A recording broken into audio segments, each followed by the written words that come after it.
I got your bitch. Sitting down the goddamn corner doing dope. Sitting down the goddamn corner doing dope. Sitting down the goddamn corner doing dope. Corner doing dope. They are to be ashamed. Sitting down the goddamn corner doing dope. Sitting down the goddamn corner doing dope. Sitting down the goddamn corner doing dope. Corner doing dope. Goddamn right, bitch. Look at here. There you go. They're out here sharing marijuana. Look at here. There you go. The same old nasty ass people from last week. Corner doing dope. Corner doing dope. Corner doing dope. Corner doing dope. Goddamn corner doing dope. Corner doing dope. Corner doing dope. Goddamn right, bitch. Sitting down the goddamn corner doing dope. Sitting down the goddamn corner doing dope. Sitting down the goddamn corner doing dope. Corner doing dope. Dope. Goddamn right, bitch. Goddamn right, bitch.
Heck yeah!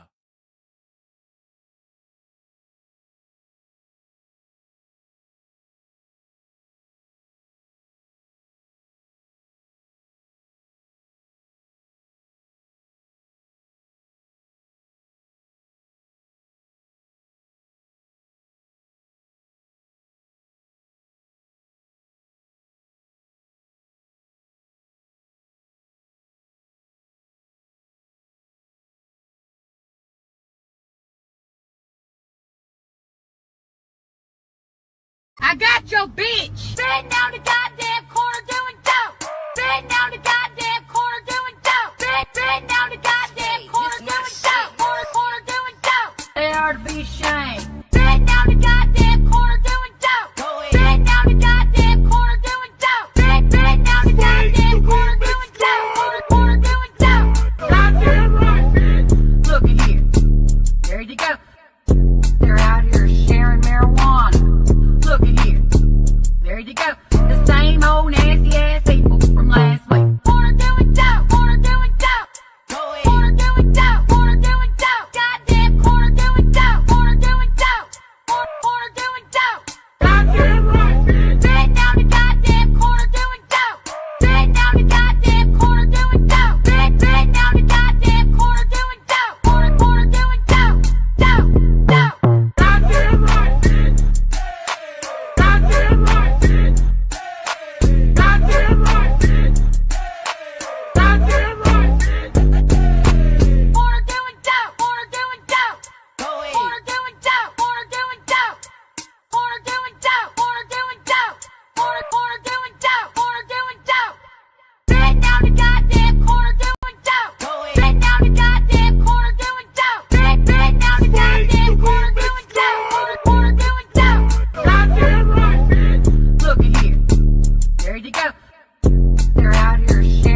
Heck yeah!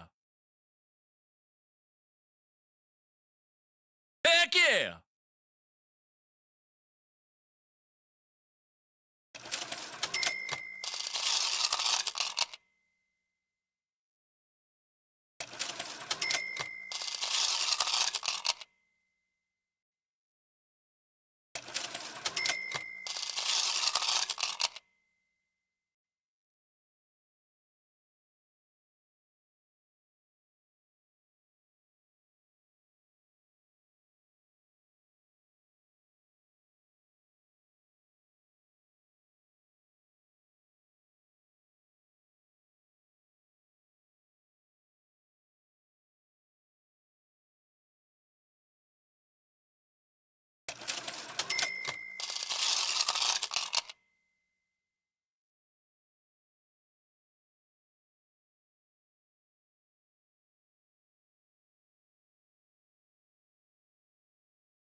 Live from the BiffNet Studios World Headquarters in Spring, Texas, it's Barry on Deck, hosted by former ESPN Houston radio host and stand-up comedian yeah. Barry Laminator, starring Oliver the Cat, written by Barry Laminator, produced by Barry Laminator, directed by, you guessed it, Barry Laminator, featuring sports, entertainment, special yeah. guests, film sessions, and some drinking.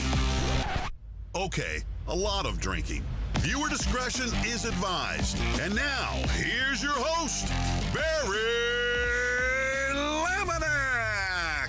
Ladies and gentlemen, we are gathered here today to mourn the passing of a legend, Barry's asshole, or as I like to call it, Diddy's Verbo. Now, Barry's asshole had a long and, shall we say, interesting life. It's responsible for more deaths than Bin Laden. If you were ever in the same room, you knew it was actively trying to kill us all. It looked and acted like Danny Trejo in Machete. But alas, we're here to say goodbye to Barry's asshole. After years of blowing more than Lisa Ann, Barry's brown eyes finally went to sleep. Let's face it, this wasn't a peaceful exit. No, Barry's butt didn't just go quietly in the night. It left us in a blaze of, well, glory?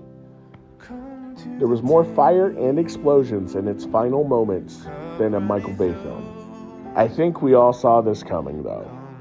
That poor thing was overworked, underappreciated, and put through more gas station food than should be allowed by the USDA.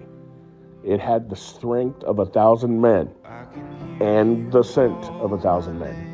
We knew something was up when Barry stood up to grab something or to take a break on Barry on Deck. And you'd see the way he walks. Gang-banged porn stars walk better after a long day at the office. But now that it's gone, there's a quietness in the air. A suspiciously fresh breeze.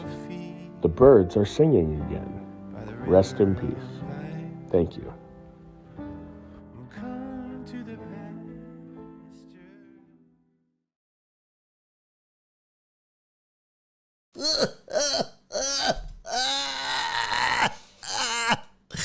Welcome to the funeral for my butthole. Hey, what's up, y'all? Welcome to Barry on Deck. I'm your host, Barry Laminator. Thank you guys for being here. This is episode number 846. Shout out to my boy Spoon for sending over the eulogy for my butthole. He texted me 2 days ago and was like, "Are you dead?" And I was like, "No, but my butthole is." And he goes, "Well, someone should write a eulogy for your butthole." And I was like, "Well, you should do that then." And he did. And I was like, "This is fucking hilarious. You should record this for me and send it to me." And he did. And so I put that bad boy to a video with some audio behind it, and the rest is history. So there you go. There's the eulogy from a butthole. For those of you that don't know, this is only the second show of the week, really and truly. Actually, the first show was yesterday. We only did like an hour, maybe. Your boy was out sick Monday and Tuesday and most of yesterday. Don't know what happened. There's a stomach bug going around. Also, I think I maybe ate some bad wings from Little Caesars. Yeah, fuck you, Little Caesars. Oh, that was the wrong one. That's the wrong one. Fuck you and your dirty butthole, Little Caesars. Now I got the dirty butthole because your chicken wings were undercooked. But Jesus Christ, I pretty much had my mail forwarded to my half bath because I spent most of my time in there for like 48 hours. It was, I was throwing up. I was out of both sides. I was peeing out my butthole. It was the worst. Oh my God, I was so sick. It sucked. I haven't been that sick in a long time. And it's bad when I throw up because I never throw up. And, I don't know if it was food poisoning. I don't know if it was a virus, a bug, or whatever. But holy fuck shit, it sucked. I feel a lot better today. I think it's past whatever it was. Was it the bug, Little Caesars, or whatever? I don't know. We're good now. So let's get it. Bosch said it was for sure the Caesars wings. I don't know. But that's all behind us. That has nothing to do with anything because God damn it. Let's get it. Let's go. What? We got. Let's go. We got it. God damn. I can't do shots, by the way. I can't. You guys, y'all hit the sub-tray. God damn it. I gotta play the...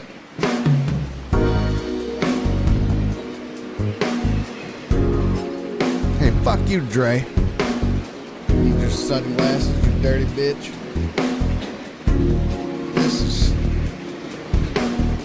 This is the burn. Put it back on. Okay, you know what? Donna said creepy, still creepy. You're the ones that did it, not me. Y'all know the rules. Y'all know the rules. I get naked for subs. We got a level 6 hype train in this bitch. What? Giving the people what they want. People want titties. Jared said, no worries, Barry. I'll hold you accountable next week for shots. Yeah, please do. Please do. What I'll do is I'll get a Sharpie and write everybody's name on my arm like the cam whores do. Okay, I'm not doing that. You all can suck my butthole. I'm not doing that. Cisco said, and my boss walked into the room. Hey, Cisco's boss. How you doing, pal? Huh? What's up, buddy? How you doing there, fella? Okay, now we're getting fired. I should just start gyrating on the screen. Just start. It'd be like, Cisco, what are you doing? I can just be all like humping the. Hey, Cisco! Hey, Cisco, what are you doing, buddy? The boss be like, what the fuck are you watching, Cisco? I'm gonna bust my ass, probably would. That song's a shit, though. I almost fell off my desk. Did almost. Get the sub goal. You guys are the shit. I can't believe we hit the sub goal. This is crazy. This is fucking crazy. I don't want to get Cisco fired, but I would like to get him written up. That would be good. He said, thanks, Barry. On a totally unrelated note, anyone want to help me move back to Houston now? Well, I got a spare room. If you know, you'd have to watch me work on my dance moves. It's my stripping room. But anyways, Hard Tom said Barry's going to be mid-twerk and accidentally spray all over the desk. Listen, I don't accidentally spray, pal. I'm 50. All right? I'm 50. I can control my shit. Get out of here. Accidentally spray. What am I, 15? Get the fuck out of here. Tony the Handsome says Cisco will now be handing out wine with samples at HEB. Yeah. Don't bring that up. That's a touchy subject.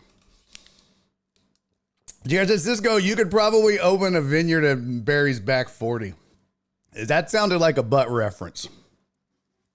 Okay. I was talking about from the backside. That's true. Listen, you guys. Holy fuck shit. This is insane. This is crazy. You guys, no Diddy. Y'all, I don't know what to say. I kind of want to do a shot. I mean, like, I really want to do a shot. There's no beads in my butthole, Dre. Shut up. Dumbass. Anymore. I kind of want to do a shot, but I don't want to shit myself. But listen, what up, John Dorier? Yeah. I don't want to do a shot. I do want to do a shot, but I don't think I like mid-show, I'd be like, and just take off running. And then it would just sit here for an hour. So I don't want to do that. But man, you guys, this is fucking amazing. We have a level 6 hype train that we hit while all the shenanigans was going on because you guys are crazy. Because this shit went nuts. And I don't even know what happened. Let's see. Mimi, 22 minutes ago. This seems like forever. Mimi resubscribed for 31 months. Mimi, I'm sorry you had to see all that, sweetie. I apologize. Learn to apologize. Like, I'm really sorry you had to see the boobs and me gyrating and my gut. That was uncalled for. You maybe saw a little thigh meat. I'm sorry about all that, Mimi. You didn't deserve that. The rest of them did. Heartthrob resubscribe for 30 months. Thank you, buddy. Captain Pope gave out a gifted sub to the community. Thank you. And they gave out another one. Thank you very much. I very much appreciate you, sir. Jared Taylor gave out a gifted sub. This is what happens. See? Look at that. Gave it one out to HSSTU Podcast. Thank you, sir. And that got the hype train rolling. Then Mimi gave 100 biddies. Thank you, sweetie. Oh, who's the anonymous gifter? Gave out 6. Damn, 6 gifted subs by an anonymous gifter. Excuse me, say your name. Put some name on it, man. Donna, that was you. Oh, Donna, you're the best. You're the best, Donna. Thank you so much, sweetie. Why did you go anonymous? Ominous. That reminds me, I've never done a sub before. You're the best, Donna. Well, you did 6 now. Thank you, sweetie. Yeah, I think there's like a way to, I don't know how it works, but you have to like put, I don't know, there's like a checkbox for anonymous or not, but I don't know. And then that got us to level 2. Then Potch gave out 5 gifted subs. Oh shit, Twitch gave out a gifted sub. Oh my God, this is crazy. Captain Pope gave 100 bits and then another 100 bits. This is wild. Chris from Sam Houston got in on the act with 69. I like, Captain Pope had a question. Let's see, hold on. Thank you for the 200 bits, Captain Pope. Barry, I'm in a wedding this weekend. I picked up some stogies. Any smoking or cutting recommendations? Yes. Give me 1 second. Let me get through these and I'll give that to you. Jared, thank you for the 200 bits. Dre gave out a gifted sub. Captain Pope gave out a gifted sub. Heartthrob gave out a gifted sub. Donna, you figured it out. She gave out a gifted sub. God, that got us to level 5. And then Throbby gave out another one. And holy fuck shit, that got us to our sub goal. Oh my God. That's 125 subs. I'm taking my pants off. Okay. I don't. That's crazy, you guys. That's wild. That's wild. Thank you. Thank you very much. That, you did it. You did it. Now, with that, I can, that's going to go to replenish my Imodium stock. Jesus Christ. And my toilet paper. Oh, my God. Got that at Sam's. Oh, fuck you, Tony. The water bill. The water bill. Yeah, the plumber. I'm sure my septic system needs to be fucking flushed. Got to have that emptied. Oh, my God. Poor Nora. I'm sure she's like, who is this nasty bastard? Why? Jesus Christ. Yeah, Trey's like, my water bill is sky high. No, God bless. I should just go out and shit in the woods. Just God. Well, it's over, I hope. I think we're good. Last night was good. Today has been fine. So hopefully the worst is behind me. Okay. So we've got a full show. We've got a couple hours to get to fantasy, NFL, college football, some baseball talk. We've got a ton to get to. So let's get to it. Let me answer Captain Pope's question. It is a good question, sir. 'Tis a good question, sir. Where'd it go? I'm going to put it on the screen here. Put it on the screen here. Where'd it go? Fuck shit. Oh. Aaron said I had it a few weeks ago, 2.5 days straight. Still don't know what it was. Uh-huh. Did you get you some Little Caesars wings? Don't do it. Don't do it. Good Lord. The new guy's gonna leave. Yeah. Let's see. Where was the question from Captain Pope at? I'm gonna put it on the screen. God damn it. Dre got it. See? Yeah. A lot of y'all making fun of me shitting my life away, but you're gonna get it too. There we go. Captain Pope. There's the question right there on your screen. Barry, I'm at a wedding this weekend. Picked up some stogies. Any smoking or cutting recommendations? Cheers. Thank you for the 200 bits. Cece! I love you, Cece. Welcome back, boo-boo. Welcome back, Cece. It's good to see you. Where'd it go?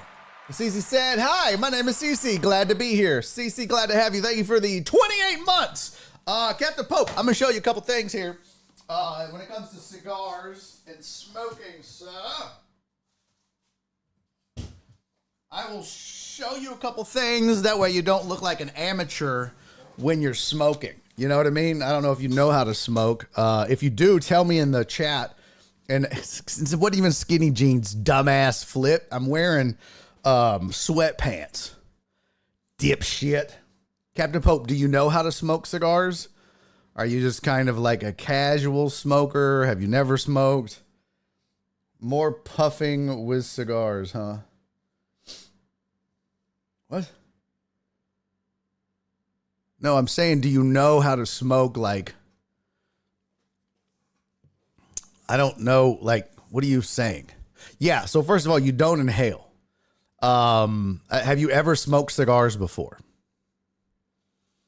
Have you ever smoked? That's the first thing I need to know. Okay, you've done before, but not often. So a couple things.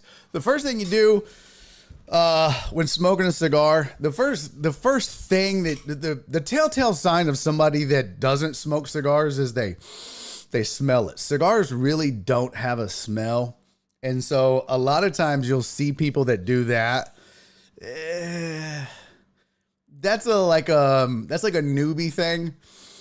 It's like, well, I mean, it really don't have a scent. You see this a lot. Weederette. You see this a lot in the movies, but cigars really don't have a smell per se. It's not like wine where you'll have a glass and you'll get some notes from it that way. You'll actually can get some notes from a dry draw where you can cut the end of it and draw without lighting it. But smelling it is just kind of a telltale sign that you're probably a newbie or don't know what you're doing. So first things first, don't smell it. No, don't dip your cigar in lean. Don't listen to Jared or anybody else. Right here. Just focus on me. I'll get you through the weekend without looking like an asshole. The rest of these guys are going to try to embarrass you. All right. So first things first. Yeah, I am a wine sommelier now, thanks to Cisco. Hey, what up, Walt? So first things first, don't smell the cigar. That's a telltale sign that you're a newbie. All right. Second thing is there's several different ways to cut it. You can do a punch, which on a bunch of lighters, which I don't think I have one in here. Oh, shit, I lost my chocolate. Hold on, let me see if I have a lighter in here. And I don't.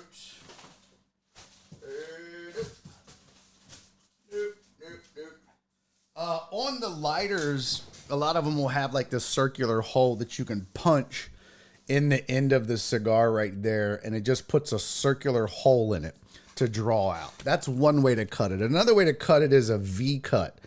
Now, I like a flat, like a straight cut using one of these bad boys. All right. So I like that because it gives you the best draw. Yeah. So you got the guillotine style cutter like this. I'm going to show you a cool way to cut it. It's foolproof. You can't fuck this up if you do it this way. Get you a flat surface. Easiest way to do it is just set it, on a table or wherever you're at, right? Wherever you're going to smoke. I'll use this as the example, right? So if this is like the table, you set it like that, right? But what you do is you open the cutter, right? And then you put the cigar in there like that. So it's in there like this. Okay.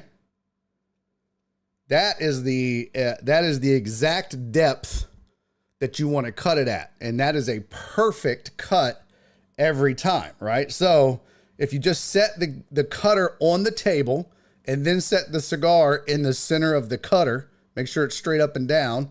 And then all you got to do is just squeeze that bad boy together and you'll get a perfect flat cut. I don't want to do it because I don't want to cut this. Well, I'll probably smoke tonight.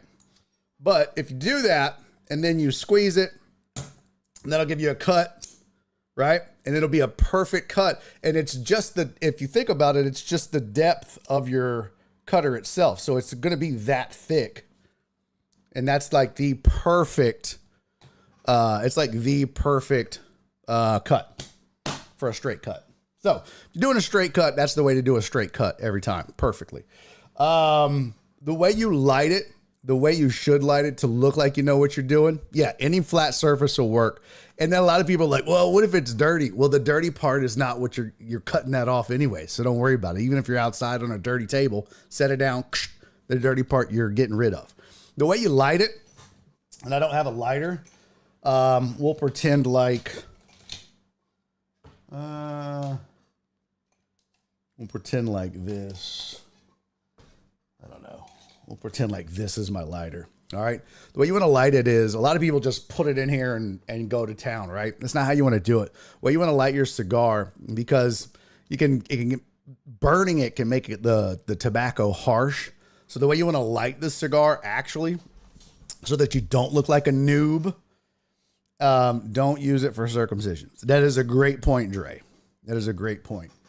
So the way you want to light your cigar, and this is so that you don't burn the tobacco and make it real harsh, is hold the cigar kind of at an angle. All right. And kind of up, like tilting it down, actually tilt it down so that the front is pointed down about 45 degrees, and hold the flame, kind of hold the torch or whatever, kind of far away, and let the heat travel to the cigar. Don't get it right up to it like that. Right. So you're not getting it right up to it. You hold it kind of far away like this. Let the heat travel up to it and get it warm. You'll start to see it burn and get kind of warm. And then you get it a little bit closer, and then you start to see it kind of burn, right? And then you'll take it and start to hold it. I'll hold it like this, and then I'll start to toast the whole outside of the cigar head evenly. All right. So then I'll get a good even burn, and I'll make sure the whole front of the cigar is toasted evenly, right? So I'll take the lighter and I'll twirl it and spin it, and the whole thing, I'll make sure it's all lit all the way around. Once I make sure, I'll do that for a little while, get it all nice, good, and charred all the way around, rotating it.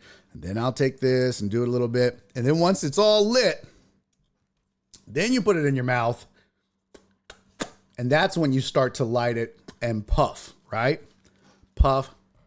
And then as you do that, you want to rotate it like 4 times, 1 on each side. So 1, 2, 3, 4.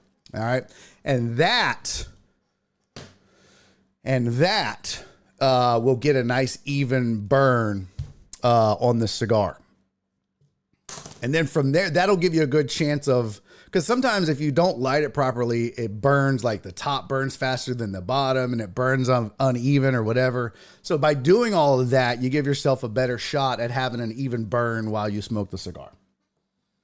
And then you can always just take the lighter and make it even. And that's what you want to do too while you're smoking, is just make sure that you're burning it evenly the whole time. So, if you need to correct it, just get your lighter out, and you'll see me. If you've watched the patio shows, you'll see me. I'll get the lighter out and I'll fix my cigar so that I have an even burn the whole time. So there you go.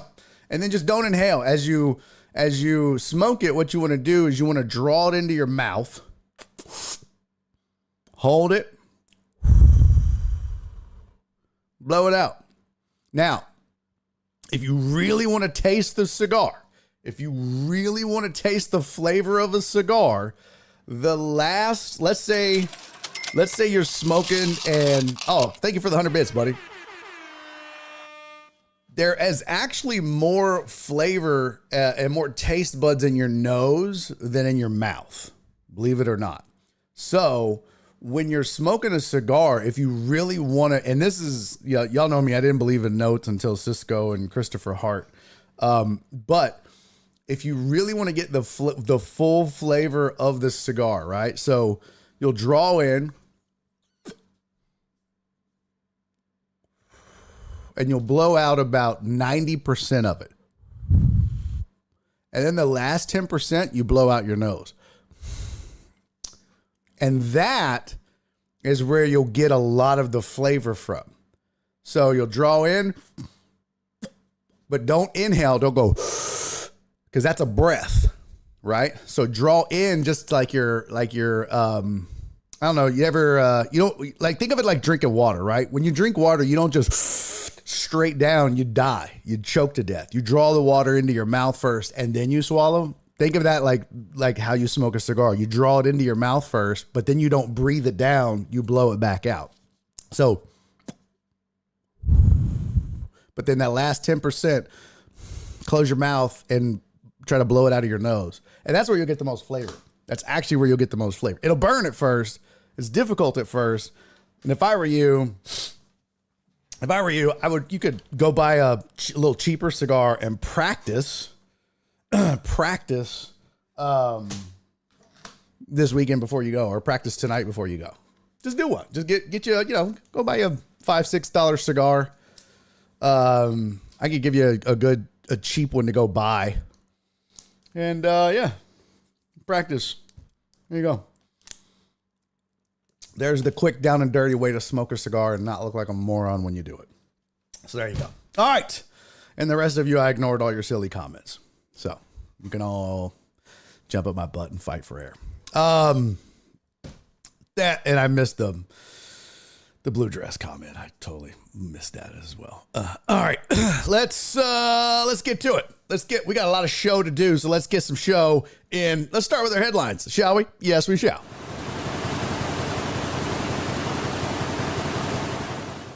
All right, here's your sports headlines for the day. Boy, it feels good to say that. Hadn't said that in a long time. Ow, my nose! Just kidding. That would happen too. Yeah, the blue dress comment. Oh, sorry, I'm on the wrong page. So ex-MVP Derrick Rose is retiring after 16 years in the NBA, first of all, doesn't seem like he's been around for 16 years. That's crazy. But he has. 16 years in the NBA. His career numbers, he averaged 17 points a game for his career. 17 points a game for his career. He averaged 3.2 rebounds, 5 assists, and shot 45% from the field. He won an MVP.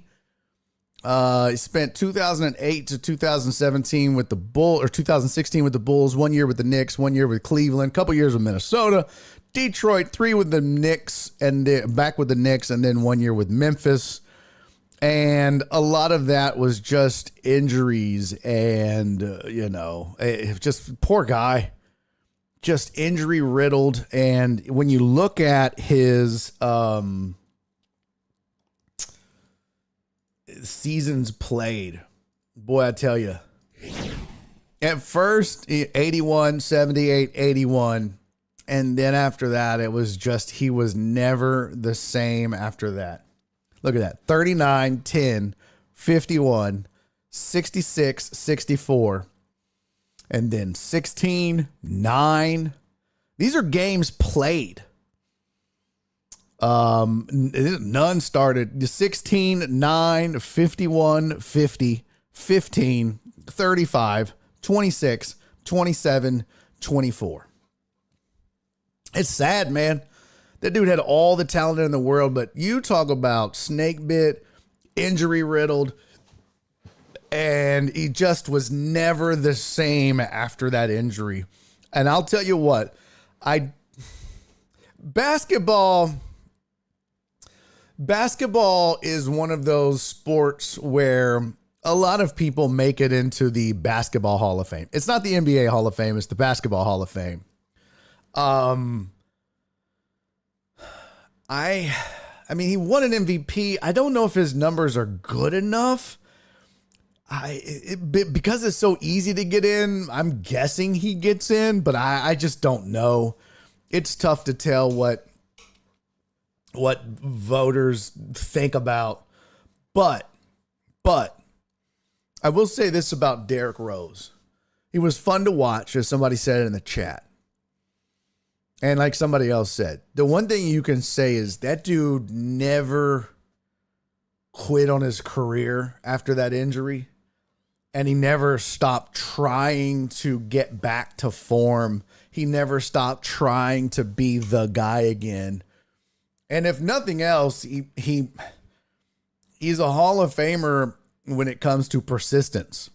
He's a Hall of Famer when it comes to belief in himself. And he's a Hall of Famer when it comes to, nah, man, I'm going to go out there and try. But bro, look at the number of games below 40 games played in a year. Look at that. Remember, it's an 82 game season. 82 game season. But how many did he play in less than half? 1, 2, 3, 4, 5, 6, 7, 8, 9. 16-year career. And he played in 9 of those 16, he played in less than half of the games in a season. That's wild, man. How do you put that guy in the Hall of Fame? Because in those 7 years where he played in more than half of the season, you had 50 and 51, and 51 were 2 of those. I mean, God.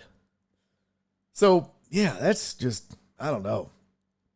And when he did play, 50 plus games, he averaged 18 a game, 18 a game, 18 a game. This was 16. That was 17, 21, 25, 20. Like, when he played, he was great.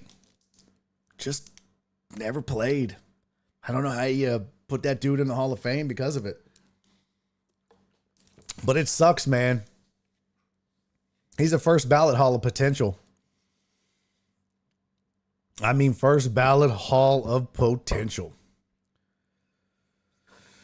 Yeah, Amos said it might be tough for him to get in. He had a strong 3 or 4 years. Yeah, and those were those first first 3 years or first 4 years, with the Bulls. And that fourth year is when he hurt himself and he was averaging 21 a game. And like I said, it was never the same after that, really. He had 2 decent years there from Minnesota to Detroit and just never got it back. Never got it back. Hey, what up, Miss Queen? Miss Queen said, who are your top 5 players from 2000s do you want to see in the NBA Hall of Fame in 2025? Oh, gosh. From the 2000s? Golly. That's a long shit.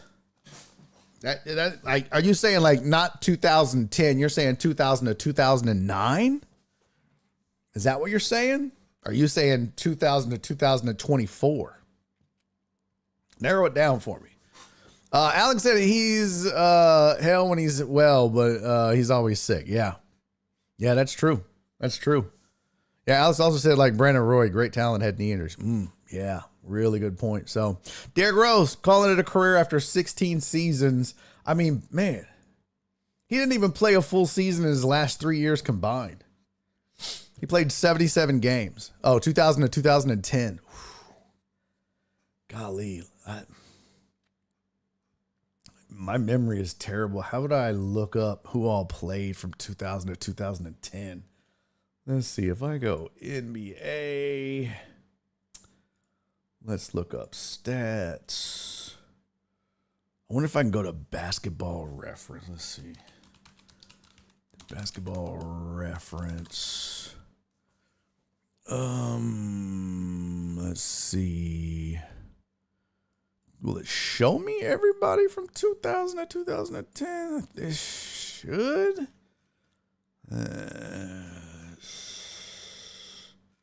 Oh, wow. There's a whole ass WNBA thing in here. Seasons.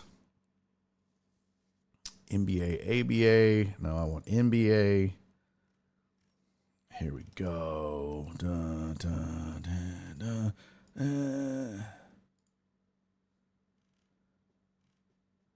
no. I want players. That's teams. Oh, Jesus. Man, this is complicated as fuck. You've asked a hella difficult question. Oh, we'll just base it off of this. Here we go. 1, 2, 3, 4, 5, 6, 7, 8, 9, 10. Yes. Okay. And I will do this. Look up Hall of Fame eligible 2025. Oh, that's true. Here you go. NBA, or I should say basketball. Who is eligible? Oh, Jesus. For the Basketball Hall of Fame in 2025. Ah, good job, Walt. God dang. There's a hell of a list. 227 people. Holy shit. Oh, and you can sort it by name. Okay. Good Lord. Look at Walt. Does Dwight Howard get in? No. No, Dwight Howard doesn't get in. Here we go from...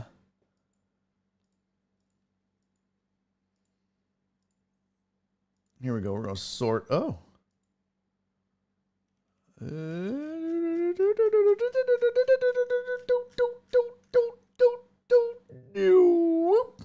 All right. Oh, got to be James Posey. Wally Zerbiak. Put him in now, bitches. Put him in now. Put old Wally Zerb in. Sean Marion. Oh.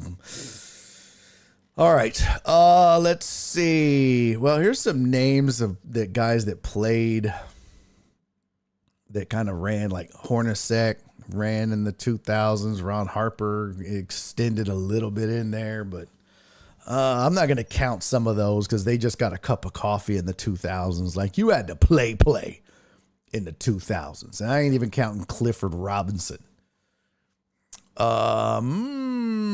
Let's see. Latrell Sprewell, not Christian Laettner, Robert Ory, Bo Outlaw, damn, Allen Houston, Nick Van Exel, Antonio Davis, David Wesley, Anthony Hardaway, Penny, Sam Cassell, PJ Brown, Danielle Marshall. Man, these were some big names back in the day, but Jerry Stackhouse, Damon Stoudemire. Yeah, Damon Stoudemire is probably in. Joe Smith, Antonio McDyess, no. Brent Berry, Michael Finley, Rasheed Wallace, no. Derek Fisher, Jermaine O'Neal, Sharif Abdul-Rahim, Stephon Marbury. Boy, there's just not a ton that I would definitely want to see in. Richard Hamilton, Baron Davis, Lamar Odom, Andre Miller, Jace Terry, Elton Branch, Sean Marion. Yeah, I mean, there's some, Turkaloo. There's some good names, but like none that strike my fancy as, first ballot has to be in right now. I'm looking at this like, Tayshaun Prince, Nene, Carlos Boozer, Amari Stoudemire. We might put him on the list. Jaja Pachulia. Devin Harris, Josh Smith, Kevin Martin, Al Jefferson, Luau Dang. Yeah, I mean, this is crazy. There's not a ton. Like if you look at this points scored from the 2000s. Look at that. Where's the why did they get shrunken down here? Hold on. Go back. And back. Oh, what the hell is we doing, baby? What is we doing, baby? Hold on. Oh, ABA. What the fuck? Oh, there we go. Here's your points scored leaders on this whole list. Gilbert Arenas from 2002 to 2012. That's it. I mean, damn, there goes World Be Free. Come on now. I love me some World Be Free back in the day. I mean, Amari Stoudemire is probably the only one, like I said. That guy, I mean, that's Amari Stoudemire. I guess you put Gilbert Arenas on there, yeah.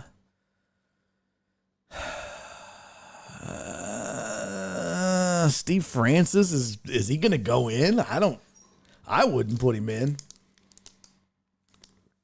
Kevin Martin, yeah, it's just not sexy. To me, it's not sexy. Jason Richardson, Richard Hamilton. Yeah, these are all just a bunch of dudes, man. That's just me, though. That's just me. Chauncey Billups on the list. He was, but it's nothing great. You know what I mean? Like, again, you look back at this, like Sam Cassell averaged 15 a game. Dale Ellis, like, God. Katino Mobley averaged 16 a game. Did he really average that much? Carlos Boozer, Terry Cummings, let's go. Jerry Stackhouse averaged 17 a game. I would have thought it would have been more than that. If you would have asked me, I'd have told you Stackhouse averaged more than 17 a game. Jason Richardson, Richard Hamilton, same thing. Yeah. I mean, Glenn Rice, Baby Jordan, I would have said would have averaged more. No, Glenn Rice wasn't Baby Jordan. Who was Baby Jordan? It wasn't Glenn Rice. Who was Baby Jordan? Oh, God, who was it? Who was Baby Jordan? It wasn't Glenn Rice, but I was thinking of the Heat. Baby Jordan. It wasn't Glenn Rice. Who was it? Harold Miner. There you go. I know he was with the Heat. Yeah, Harold Miner. Because that was when the Rockets drafted Robert Ory, and they could have drafted Harold Miner. And Rockets fans lost their minds. Booed. Damn it, we could have Baby Jordan. Yeah. There you go. Yeah, our thoughts that I thought Tayshaun Prince was going to have a better career coming out of Kentucky. Yeah, well, there you go. Yeah, Miss Queen said Meta World Peace.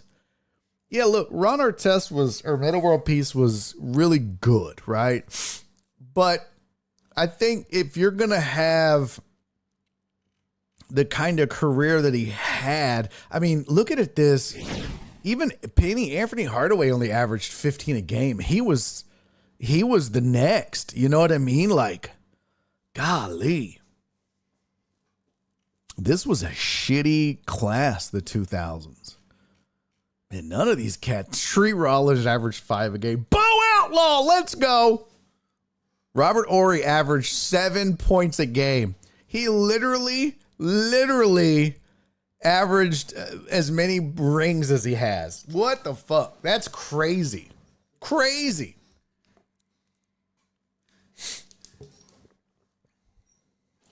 Walt said Gilbert's got to get in. He's the only player to pull a gun on a teammate in the locker room.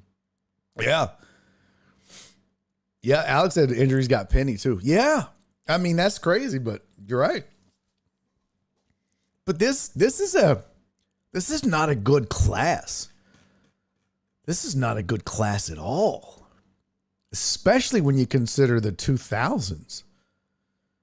Look at those points per game. Golly. Kevin Martin, Al Jefferson, Luol Deng, Josh. Ugh. Yeah, I got to go Amari Stoudemire and Gilbert Arenas, and I'm not putting Jason Richardson in the Hall of Fame. I'm really not. Cece said I made you down to Cali just like Robert Horry. There you go. Yeah, I'm not doing that. That's not good. That was not good at all.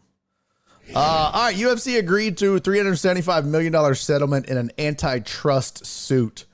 And this was interesting. So they reached the agreement Thursday, and they hope that the judge will greenlight it, right? So TKO Group, which is the parent company of the UFC, reached the agreement in the Kung Lee versus Zuffa lawsuit. $375 million. It's a class action lawsuit in which former fighters alleged that the promotion violated antitrust laws. Essentially, what is said is that they had a monopoly, and basically they made it to where you couldn't make any money anywhere else. It says that this amount exceeds the proposed $335 million settlement that Judge Richard Franklin Boulware of the U.S. District Court rejected in July. Following the filing, the UFC released a statement about the settlement in the Kung Lee case. However, a second antitrust lawsuit led by former UFC fighter Kajan Johnson was not mentioned in the disclosure. We reached a revised agreement with plaintiffs to settle the Lee case. While we believe the original settlement was fair, a sentiment that was also shared by plaintiffs, we will feel it is in the best interest of all parties to bring the litigation to a close. So, it says the lawsuit dates back to 2014 when Zuffa was accused of violating antitrust laws by paying UFC fighters less than they were entitled to and hurting other MMA promoters with those practices. Lawsuit also alleges that the UFC gained an unfair advantage in MMA through years of anti-competitive tactics and engaged in a scheme to acquire and maintain monopsony power in the market for elite professional MMA fighter services. UFC defended itself by saying that it is invested in the sport, while pointing out rival promotions have emerged over the past 3 decades as evidence of an equal playing field. Come on. Come on. Come on. Jared says, so they're suing because the UFC gave them a platform and they agreed to the prices. No, they're suing because the UFC was the pinnacle, so to speak. But the UFC was doing things that it kept other promotions down. And then by doing that, they still kept fighter pay down. In other words, they were paying fighters pennies on the dollar. Actually, I'll put it this way. They were paying fighters nickels on the dollar But the way that they would operate, and this is according to the lawsuit, but the way that they would operate and suppress and make it so that these other promotions struggled and, you know, continued to struggle. And those other promotions could only pay fighters pennies on the dollar. So, and I'll tell you, as a guy that covered the sport and was a part of the sport, it's kind of true. Okay. In my opinion, the UFC got away with a lot, man. There was a ton of money being made. And the vast majority of fighters weren't making shit. You go and look at the undercard. You go and look at even the first fight on the main card. Those guys were getting 7-7, 10-10. What does that mean? Oh, it means that you only get, let me just give you an example. 7-7 means as a fighter, I sign a contract. If I sign a 3-fight contract with the UFC, I might sign a 3-fight deal where my first fight is 7-7, my second fight is 10-10, and my third fight is 12-12. And what that means is I get $7,000 to show and fight, and another $7,000 if I win. So I could make $14,000 if I win. Plus I could get another bonus for fight of the night, knockout of the night, submission of the night. So as a fighter, I could make a minimum of $7,000 my first fight. I'll make a minimum of $10,000 and then a minimum of $12,000 on my third fight. Now, the risk is though, the UFC could cut me at any time. Just like in the NFL, you sign that contract, but it's not guaranteed money. They can cut you. They don't have to pay you. That's kind of how the UFC contracts work, right? The other problem was for a while, what up, Crystal? For a while, fighters could go out and get their own sponsors, which is why 7-7, 10-10, even 20-20 was like, okay, yeah, you're going to pay me $20,000 to fight. No big deal. But I could go out and get $40,000 in sponsorships or $30,000. Or if I'm getting, let's just use the 7-7, like I said, because that was how a lot of these fighters just getting to the UFC, that was what they were making. Something like that. So I'm a fighter. I'm getting $7,000 for one fight. It's a 6-week training camp and then a fight. So I'm making $7,000 over 6 weeks in the UFC. Think about that for a second. Let's do the math.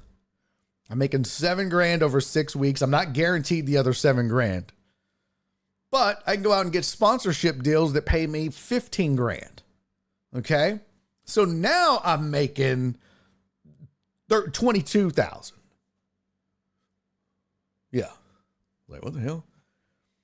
And if I win, I'm getting another $7,000. So now all of a sudden I can make $29,000. This is great. So I'm making a minimum of 22. I can make 29. That's fight 1. If I could get the same sponsorship deal in fight 2, I'm getting 10 and 15. That's 25 and 35. So, okay. That's great. And if I fight 2 or 3 times in a year, let's do the math, right? So, where's my calculator? So fight 1, we said 7 and 15. Let's say I win. We'll add the other 7. I make 29,000. Fight 2, I got 10 and 15. Let's say I lose. Now I'm at 54,000 for the year, and I'm on my third fight. Let's say I get 12, and let's say since I'm there, I get 20,000, and I win. And my other 12,000. That's $98,000. I fought 3 times in a year, which you probably wouldn't. You maybe only get 2 fights, but that's actually, let's back it up. So that's what, 86. Yeah, we said 7, 12. Let me go back. Yeah. 7 plus 15 is 22. Plus the win bonus was 29.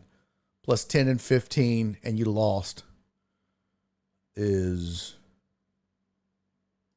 Yeah, $54,000. If you fought 2 times in a year in the UFC, you'd make $54,000 with sponsorships. Which, you know, if you have a job that you make $54,000 a year, it's not terrible. You're working 2 times a year as a fighter, but you're training and all that, right? And they have day jobs where they may work at the gym or whatever. So you make $54,000 in a year. That's not terrible. Maybe you win both fights and you add another 10 to that. So maybe you're making $64,000 if you win both fights. But understand this. That was back in the day. Then the UFC came along and said, okay, now you can't have your own sponsorship deals. We signed sponsorship deals with Reebok and a few other companies, and we're going to give you a cut. We're going to give you a little bit. We're going to give you some, but we're not going to give you, you're not going to make, you're just getting a portion of that. It's guaranteed. It's guaranteed. But it's not going to be what you could go out and get on your own, because some of these cats could go out and hustle and sell themselves, and there was no limit on how much they could make. If I could hustle and I had a manager and an agent and they were good at it and I was good at it and I was charismatic and I was outgoing like Conor McGregor or Derek Lewis, these cats could make hundreds of thousands of dollars. Like lots of money in sponsorship deals just for the fight, to wear somebody's brand on their shirt, on their pants, the banners, all of that shit. You can make $250,000. That's on the pay-per-views and all that shit. Bro, that's big cash. And the UFC said, nah, sorry. Can't do that no more. We have the sponsorship deals. We'll give you all a cut, but it all comes through us. So that's when fighters were like, hold up, bro. First of all, you're already a monopoly when you're the pinnacle of the sport and kind of suppressing fighter pay anyway. So it was a big deal. It was a big deal. It was not good. I think that's where they fucked up. Had they just let fighters continue to make their own money with sponsorship and advertising, I don't think it would have been as big of a deal, because fighters could still in many ways control their own salary. But once the UFC said no, and the problem is they're contractors. Every fighter that fights for the UFC is a contractor. They're not an employee. They don't really have like health insurance. They have it for the fight if they get injured while fighting. But, you know, if down the line something happens, God forbid. Miss Queen said, but what about the fights? The UFC take more for them. Oh, the UFC makes a killing on those fights compared to what they pay the fighters. A killing. Like, it's not even close. And that's the thing. If you look at other sports, there's a better equity share in the NFL. There's a better equity share in baseball. There's a better equity share in basketball because there's unions. There's no fighter union. The UFC wouldn't allow it. The UFC wasn't having it. And that's part of the antitrust lawsuit. Is the fighters weren't allowed to unionize. Why? They're contractors. Aha. Can't unionize if you're just a contractor. Hey, you're not our employees. You're just contractors. And it was like, oh, that's some bullshit.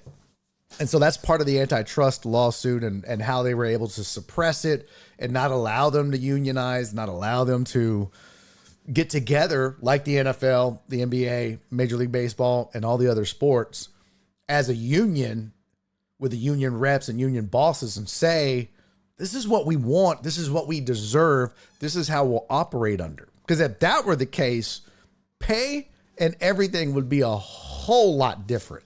I promise you. Promise you.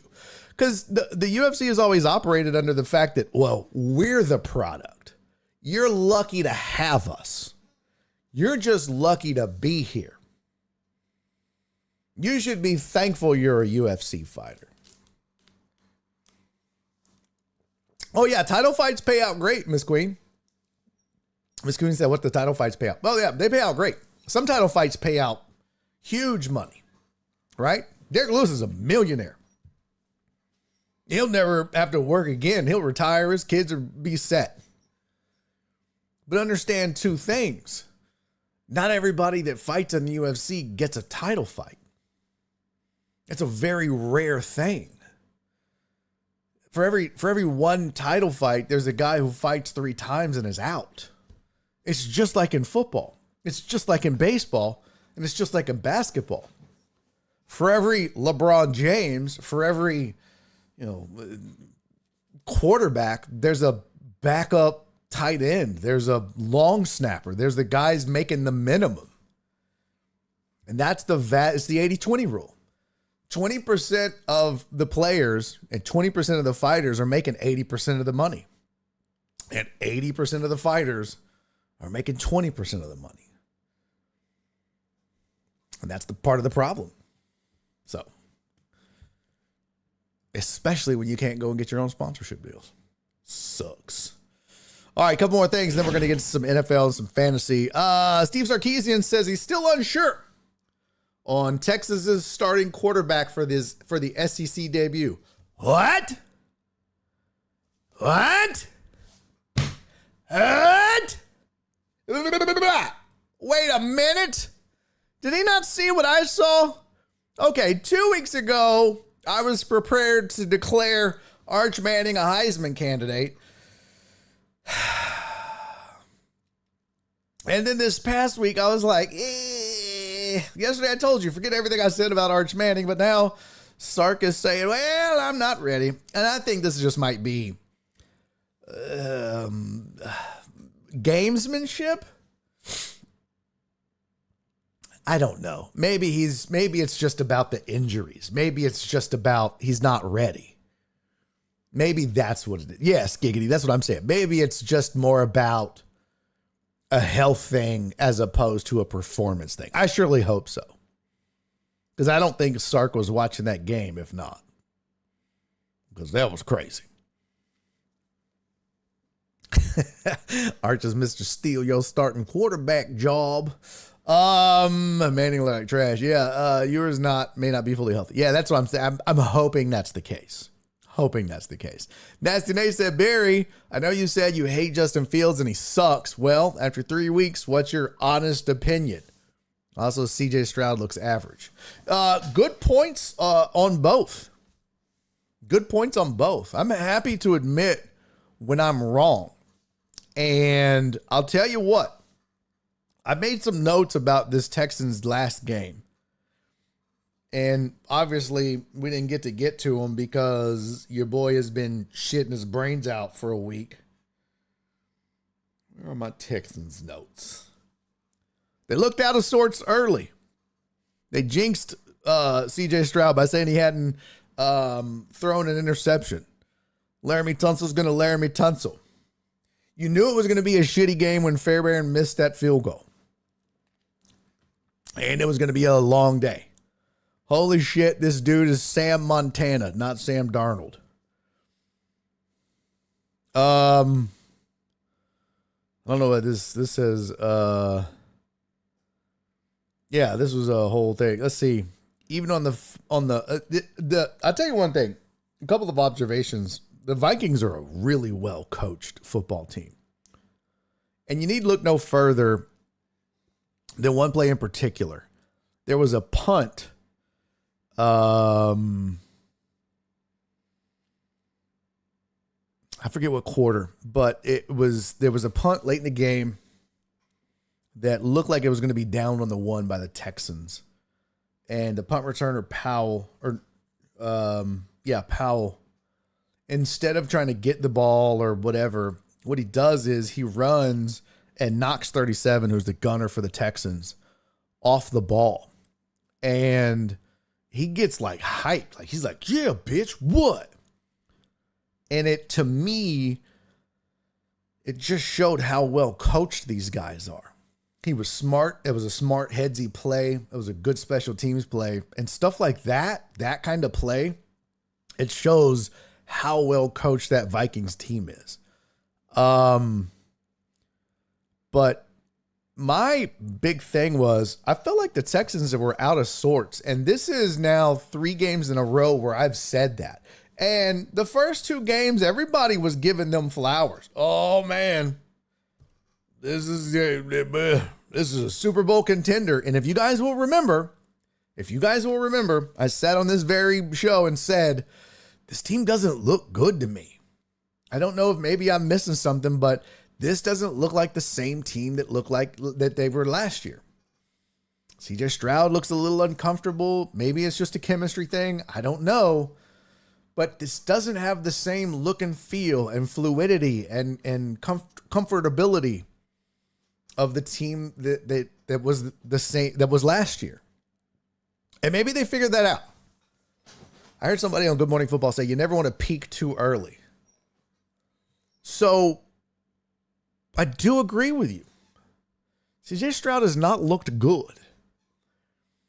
One of those interceptions was not his fault. One of them was his fault. But I will say this too, and everybody's heaping praise on Brian Flores. Oh, that's 2 weeks in a row that he was able to control the offense, the Kyle Shanahan West Coast offense. Let me tell you something. It's easy to do that when those West Coast offenses don't have Christian McCaffrey and Joe Mixon. Because those West Coast offenses are also predicated on the run and the ability to run the ball. And when you know, and I get it, San Francisco could still run with Mason and Debo and shit like that. But they knew the Texans were not going to be able to run the ball like they could with Joe Mixon. So I'm not ready to give Brian Flores Defensive Coach of the Year, okay? I'm not ready to give him Defensive Coordinator of the Year because the Texans didn't have Joe Mixon, and so they were able to pin their ears back and just know they're probably going to have to throw the ball.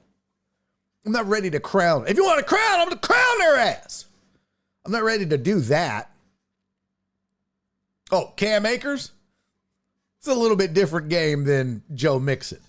A little bit different offense than with the Joe Mixon. But I don't think the Texans win with Joe Mixon. I think they score more than 7. They just looked bad.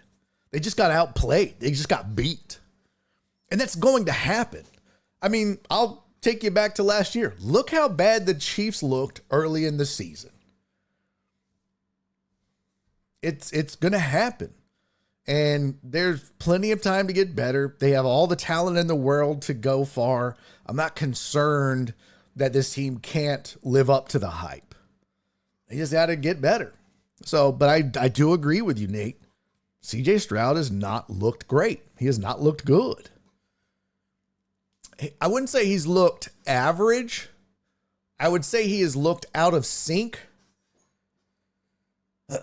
with his receivers for the most part. That's what I would say. As far as Justin Fields goes, I want to see something before I say something. Because I haven't watched many Steelers games yet. And I know what he's done. I know the Steelers are undefeated. I know everybody is really excited about Justin Fields and what he's done. But because, they're winning. Justin Fields has 518 yards passing.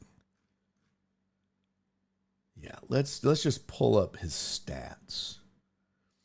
This is a team that has won games without scoring a touchdown. So I do know that. Didn't they win like 1 or 2 games? Didn't they have their first 2 games they didn't score a touchdown? Isn't that, if I'm not mistaken? Let's look at their schedule. And y'all know me, I'm a Steelers honk. I love me some Mike Tomlin. Yeah, week 1, Box score. Justin Fields goes 156 yards, no touchdowns, no interceptions, but he runs for 57 yards and they scored no touchdowns rushing. So they kick 6 field goals. Okay.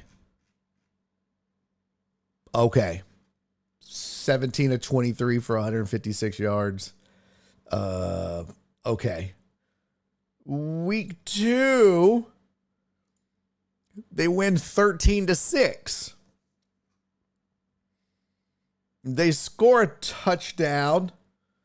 Justin Fields has 1 passing touchdown.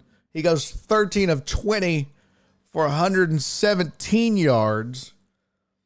And he runs for 27. And his touchdown pass was a 5-yard touchdown pass. I mean,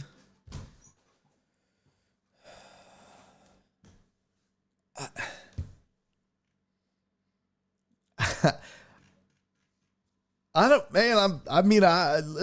you can't knock the results. He's 3-0. Great. I get it. Yeah. Good for him.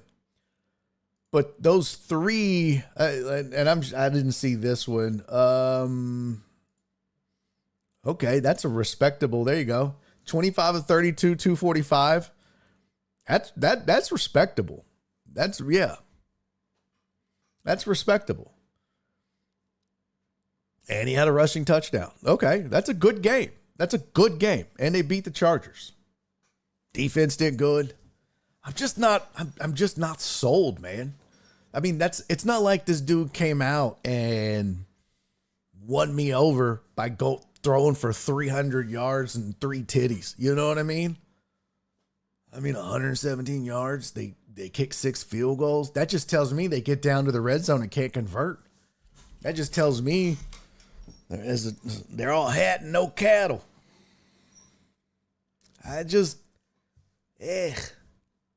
No, I'm still not sold on Justin Fields. I think they're winning in spite of him. You know what I mean? There's plenty of teams that do that. There's plenty of teams that can win in spite of their quarterback. That defense is so fucking good. Yeah, they're winning in spite of Justin Fields. And they'll win in spite of Russell Wilson. And I certainly don't think that Justin Fields is going to be the starting quarterback when Russell Wilson is ready.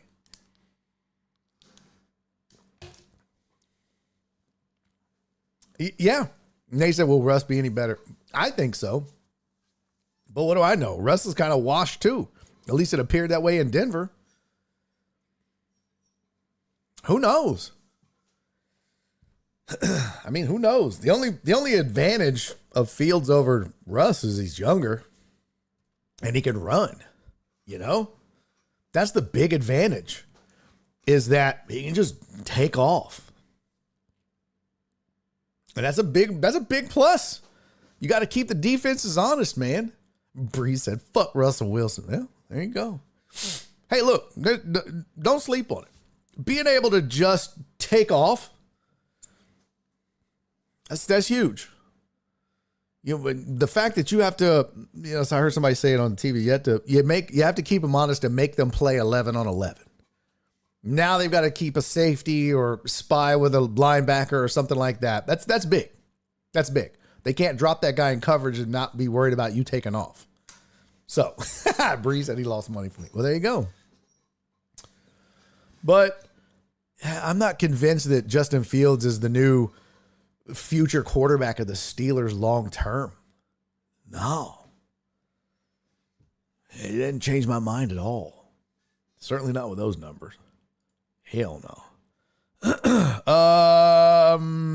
There's a lawsuit out over the 50-50 ball for Shohei Ohtani. A fan who says he is the rightful owner of the ball filed a civil lawsuit seeking to stop the scheduled auction of said baseball, according to court records. Max Matus, who is 18, filed the suit Thursday in Florida's 11th Judicial Circuit Court, seeking a temporary injunction against Golden Auctions, Lawsuit, which also names Chris Belansky and Kelvin Ramirez, says Belansky wrongfully and forcefully obtained possession of the ball from Mattis in the stands. And then Belansky and Ramirez have indicated on social media their plans to sell the ball. We are aware of the case that has been filed, having reviewed the allegations and images including in the lawsuit and publicly available from the video.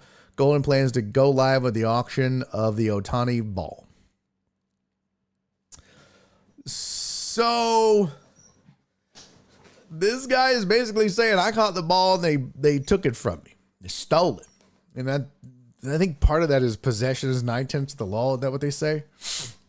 I don't know how that works. Like if you just snatch the ball out of somebody's hand, do they have a, once you have it, you're like, it's mine. What the fuck? Bitch, you better come back here. Because that bad boy is going to make some money. It says Golden plans to open bidding for the ball at $500,000. It's got to go for way more than that. It's got to go for millions. Millions. If this ball doesn't go for several million, whoever's buying it is getting off easy.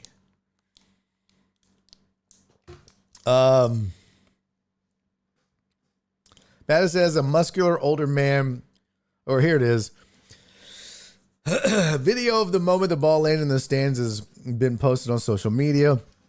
Mattis' lawsuit said that September 19, he was at Lone Depot Park in Miami to celebrate his 18th birthday, recording the game between the Dodgers and Miami on his phone when Ohtani hit the 50th home run. Sue says he was standing by the fence in left field when he saw the ball coming towards him. When he went to try to get it, the suit says he successfully grabbed it in his left hand and intended to keep it. Mattis says a muscular older man, then trapped his arm in between his legs and wrangled the 50-50 ball out of Max's left hand. Sue says Mattis was the rightful owner of the ball before it was forcibly taken away from him. If defendants are allowed to sell the 50-50, plaintiff will be irreparably harmed, as the 50-50 ball is a unique, one-of-a-kind item that cannot be replaced. Once the ball is sold, plaintiff will likely be unable to get it back, and no monetary damages will be adequate to replace it. Suit asks that the ball be kept in a secure location mutually agreed upon by both parties pending the outcome of the litigation. It's crazy. That's pretty crazy. I don't know. I haven't seen the video. I'd like to see the video. It says it's out there. I don't know where it is. But that night was crazy. But I haven't seen the video of it, so I have no idea. But not surprised. Not surprised. Hey, what up, Ryan? Good to see you, buddy. Yeah, that doesn't surprise me, though. Not at all. Oh, look at that.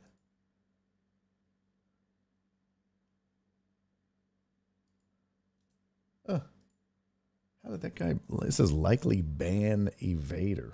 Interesting. How'd they get around the ban? Let's see. How do you... Oh. Potch already banned him. Good job, Potch. Good job, Potchy.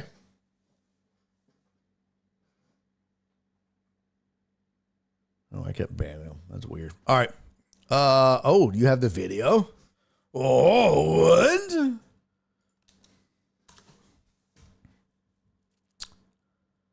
Let's see. Can we see the... Do we see him getting wrecked?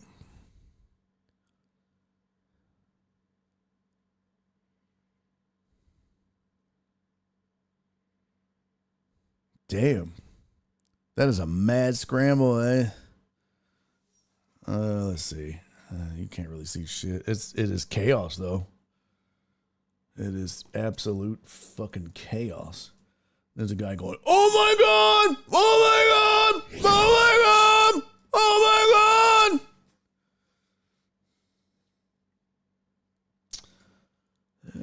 see.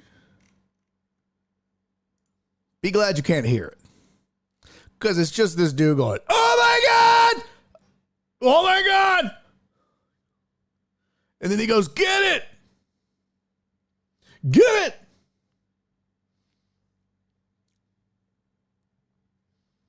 Like, that's just crazy.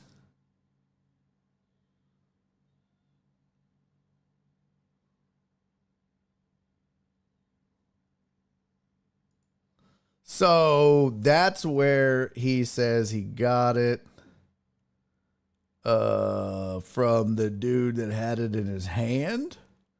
So I'm guessing that who's the 18-year-old that says he has it?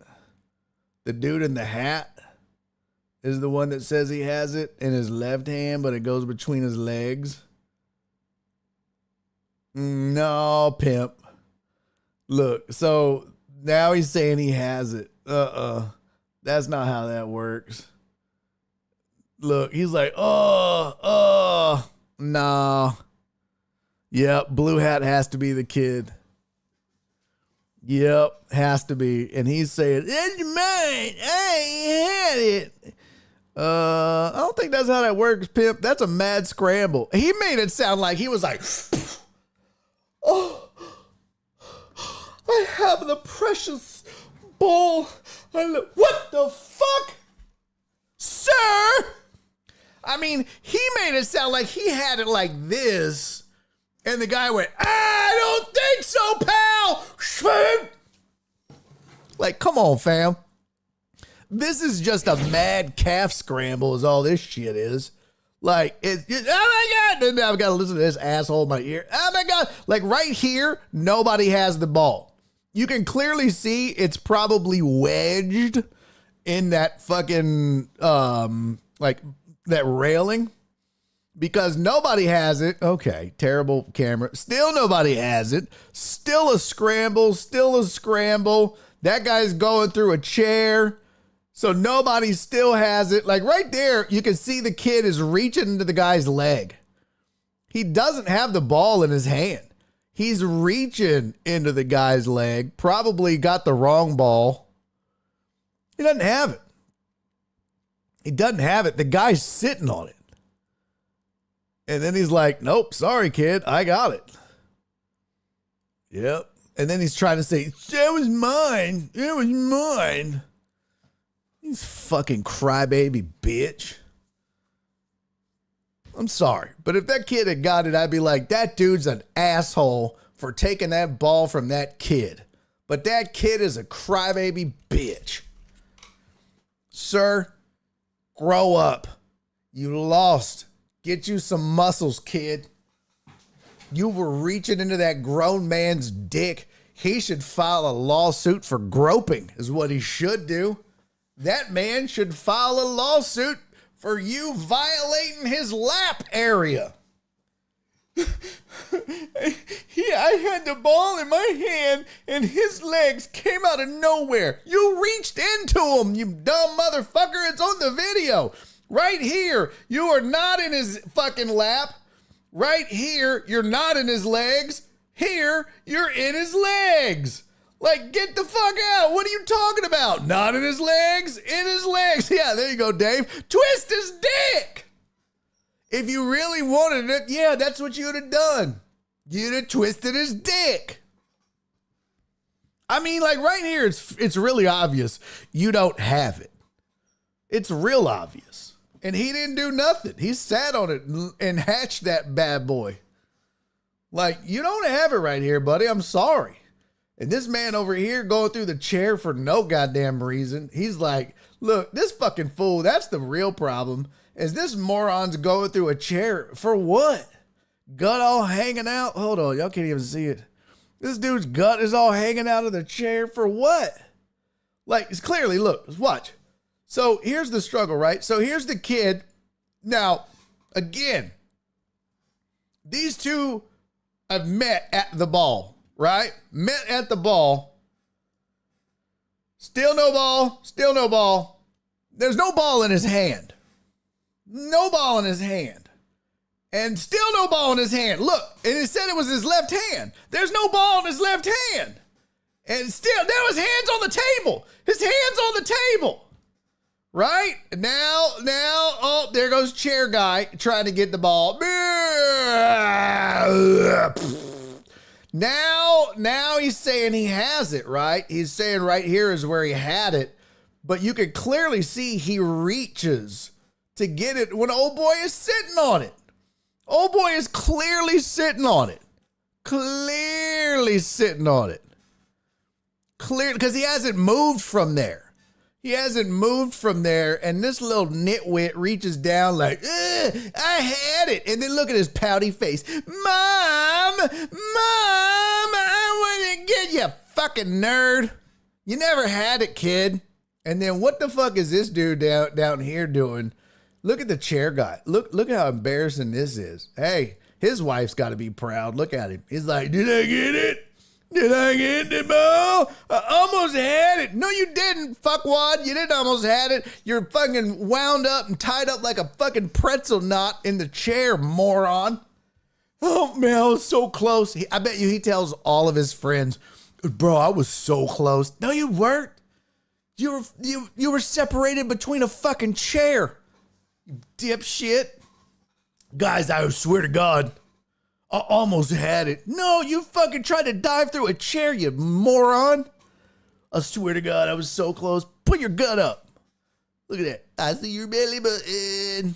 Jesus Christ. Yeah, I'm with you, Walt. It's debatable if he even touched it. He's probably like, I had it. I'm telling you. I even felt the hair on it. Sir, that was not the baseball. Oh. The kid's like, I'm telling the court, he's on the stand. Are you sure you had the baseball in your hand? Yes, I felt the veins and everything.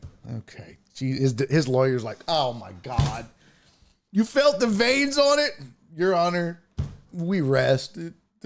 I meant the laces. No, you grabbed his dick, kid. You grabbed his dick. I felt the head on it, though, for sure. The baseball doesn't have a head, Frank. Get the fuck off the stand. Jesus Christ. I quit. Why did I even take this case? I should have looked at the goddamn video. This fucking idiot. I'm telling you, though, Mom, I had it the whole time. No, you didn't. No, you didn't. Jesus Christ. You just molested the kid and then took him to the goddamn... God, molested the man. Look at him. He's like, I got your ball, sir. Look, and then he's like, well, I had it. I had it. No, you didn't. No, you fucking didn't. And then look, the other guy's trying to get in there. He's like, yeah, you're my buddy.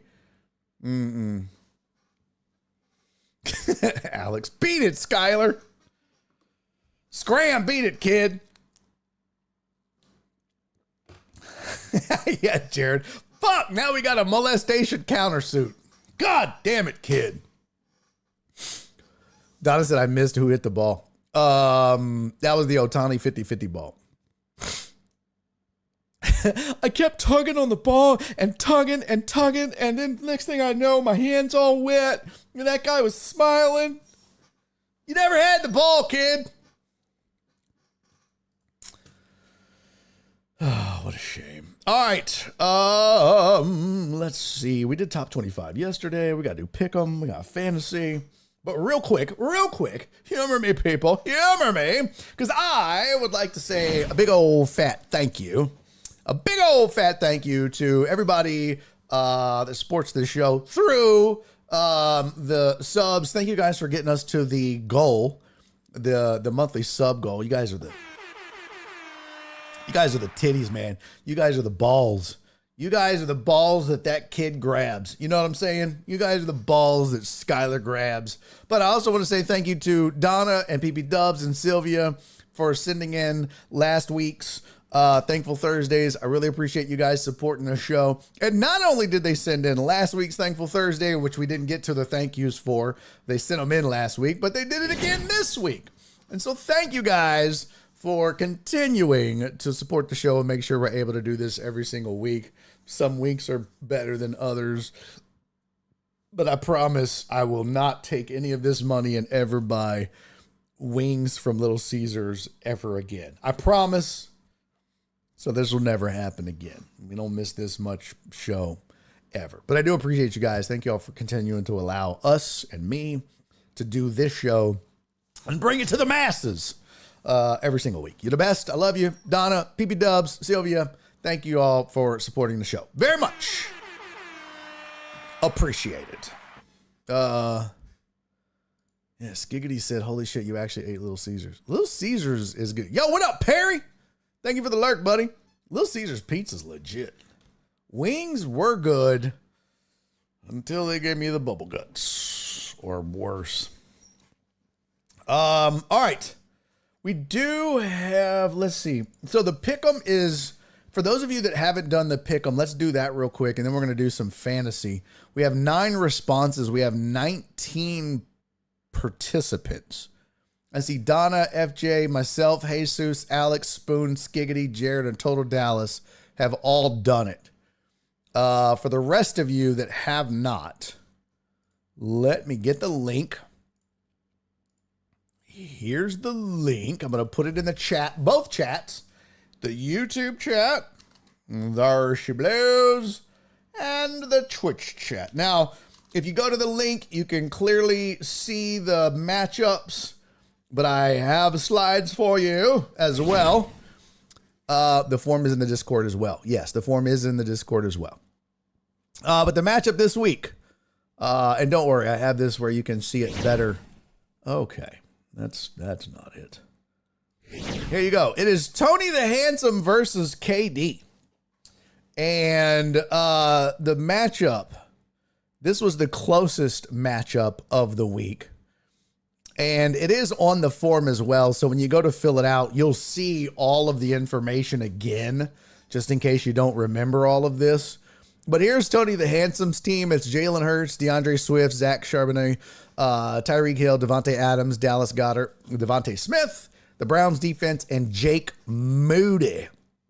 And he is projected to have better receivers, tight end, the flex position, defense, and kicker, which would be a total of 114 points. And then,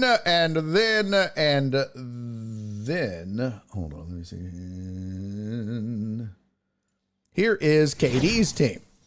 He's got Jaden Daniels, Kyron Williams, Josh Jacobs, Tank Dell, Christian Watson, Travis Kelce, Tony Pollard, the Bears defense, and Greg Zuerlein.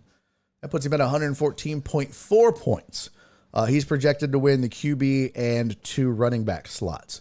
So this came down to 114.4 to 114.3. I'm sorry, 114.4 to 114.1. Okay? So that's the difference. If you're interested, here's the benches. This is benches be tripping. Here's the benches. This is Tony's bench, Travis Etienne, Kenneth Walker, Deontay Johnson, Xavier Worthy, Brock Bowers, Caleb Williams, and Joshua Palmer. And KD's bench is Mark Andrews, Raheem Mostert, Ravens defense, Jerome Ford, Gabe Davis, Alan Lazard, and Sam Darnold. So those are the 4. Again, if you go to the form, this is what the form looks like when you go to fill it out, right? I've got 12 responses. So this is what the form looks like. Down at the bottom, you'll see all of that info again, so you can kind of weigh. Now, again, look, they could change it. You know what I mean? They could move shit around. Tank Dell is questionable. That's all I can do is when I pick them at that time. It's the best we can do. So you might want to base it off of the benches as well, knowing, hey, look, if a certain player is injured, for example, if Goddard is questionable and Devontae Smith is questionable, then you would look at his bench and be like, all right, well, who would be going in their place, and vice versa. If Tank Dell is questionable, who would be Tank is out. All right, so then who would Tony or who would KD possibly be putting in his place? Well, it would be Gabe Davis or Alan Lazard. And those are projected to be 10 points and 8 points, and they're averaging 8, 6, and 14. So keep all that in mind when you make your decisions. All right, so that's your matchup of the week. The link to that One more again is in the chat, and I shall post it one more again, sir. In case you missed it and it scrolled on by. Posty, right there. But do your research yourself. Find out who you want. You have until kickoff of the first game. And that's every single week from now to the end of the season, at the end of week 18. So it is the kickoff of the first game. If that happens to be Thursday, Friday, Saturday, whatever, kickoff of the first game is the deadline. And yes, your entries are time-stamped. Okay? So also, yes, you can go in and modify your response, but if you do so after kickoff, that timestamp gets changed and your entry won't count. You'll lose. Okay? So just make sure you get your changes in and you get your entry in before kickoff, and then don't touch it after that. All right. Speaking of, I have this week's leaderboard for the Barry on Deck Pick'em Challenge. Skiggity big! Last week we had a 4-way tie at the top. No more, my friends. No more indeed. Skiggity big all alone. Skiggity big all alone, sitting up at the top with 3 points. That means he is picked right every single week. What? Damn you, Skiggity. Damn you to heck. Skiggity putting in work. Skiggity hasn't missed a week so far. He's 3-0, which means he's getting $3 back of his $18 already. Alex, Donna, Jared, Jesus, and Total Dallas have gotten 2 out of the 3 weeks correct. And then Heartthrob, Jeff Bell, Keith Sager, Mark, Saul, and Titan Hugo have all gotten 1 week correct.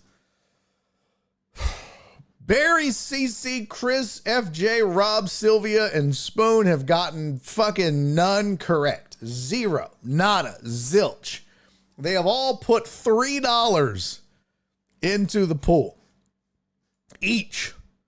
I don't even know what the pool is up to. I need to figure that out. Let's see. Hold on. I can calculate. I can calculate real quick. 1, 2, 3, 4, 5, 6, 7 times 3. Okay, that's 21. 1, 2, 3, 4, 5, 6 times 2 is 12. And then 1, 2, 3, 4, 5 times 2 is 10. Plus 19 times 2. The winner pool right now, or the winner, the total money right now is $81. And that is split 2 ways. Walt said I'm tied with Barry and CC. And he's not even playing. So the winner pool is split 2 ways. 70 to first place, 30% to second place. Which means right now, Skiggity Big, if we called it, would win $56.70. Just like that. And it's only going to get bigger and bigger and bigger. We're in week 3. So that $20 investment is already at $56. I'm telling you, you should have got in on it. This was open to the public. You didn't have to be a member of the Patreon. This was anybody could have played. Anybody could have gotten in. You should have got your sorry asses in. It's not too late. It's not too late. Yeah, you can still get in.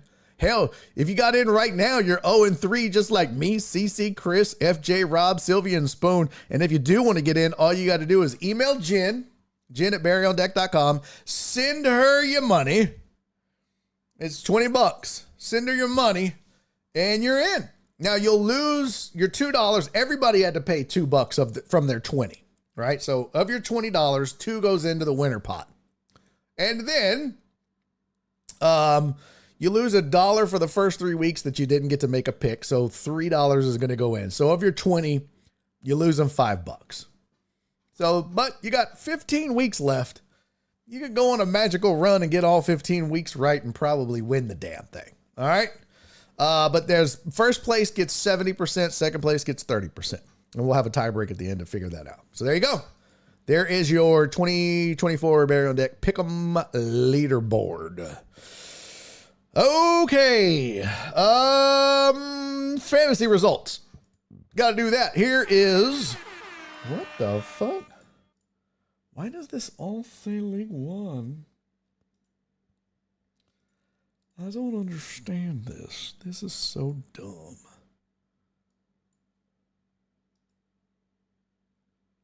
I hate this. I hate you so much. Why do you do this?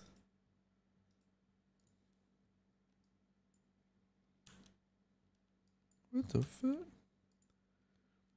What in the fuck shit is this? I don't know why this does this. Okay. All right. Here is... I wish I had like music in the background.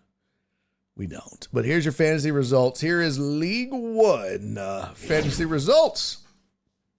Okay. These are not the right colors. God damn it. Ignore the colors. That is incorrect winners. Yeah, that's on me. I gotta be a better scorer. I didn't do that right. That's my bad. There we go. Yep, that's screwed all that up. All right. So it looks like Beer for Breakfast beat Tony the Handsome 116 to 110. Got that fixed. Fistful of Assholes beat Hanging with Hernandez 123 to 97. The champ is here. That's Black Sheep. He beat Chris's CDC guidelines 114 to 108. And taking another L, Christian Alonso beat Hail Mary 154 to 99. And lastly, but not leastly, see, and I got to fix, I don't even have the text fixed. That's my bad, y'all. To show who the winners are with the right colors. Brian's best team, that's BZH 420, beat the Penix Mightier, which is Cisco, 148 to 104. So yeah, Beer for Breakfast, that's Jared. Beat Tony the Handsome, that's Tony. 116. And then of course, Fistful of Assholes is Chris from Sam Houston beating Keith, Hanging with Hernandez. Considering half y'all done been to prison, I bet y'all done way crazier things for $20. That Beer for Breakfast guy sounds good. Okay. Yep. So there you go. There's League One fantasy updates for you, sir. I shall update League 2 now. I'm going to make it pretty so you guys don't have to. I refuse, I say, to let you look at ugly skulls that do not match. Yes, see? Did anybody start watching Slow Horses on Apple TV? Anybody start? Anybody? Oh, good for you, Potch. No close calls. Did you get your ass whooped by a lot? Huh? Did you? Huh? Did you? All right, here we go. League 2. Looking like this. Your boy got off the snide. Okay. That's just me celebrating for me. For whom the bell tolls. 140. That's your boy. Beat Josh, a.k.a. 713 Hooligan, 140 to 110. Chingones. Saul beat Jenny's scary team. Beat Jenny, his mom, 115 to 109. Potch got a win. Yeah, baby. Potch beat truck driver Pookie, 120 to 83. And don't look now, but the real beat up a... Hey, guys, where's Clarence at? Where's he at? He ain't talking shit this week. You notice when Clarence loses at fantasy, he doesn't show up to the show? Real beat Clarence 108 to 101. And Cal's Burgers, which is Alex Villanueva, beat Vacation Mode, which is Cece, 115 to 96. Clarence acting like he's working. Oh, really? Oh, Really? Oh, Clarence, don't even try it.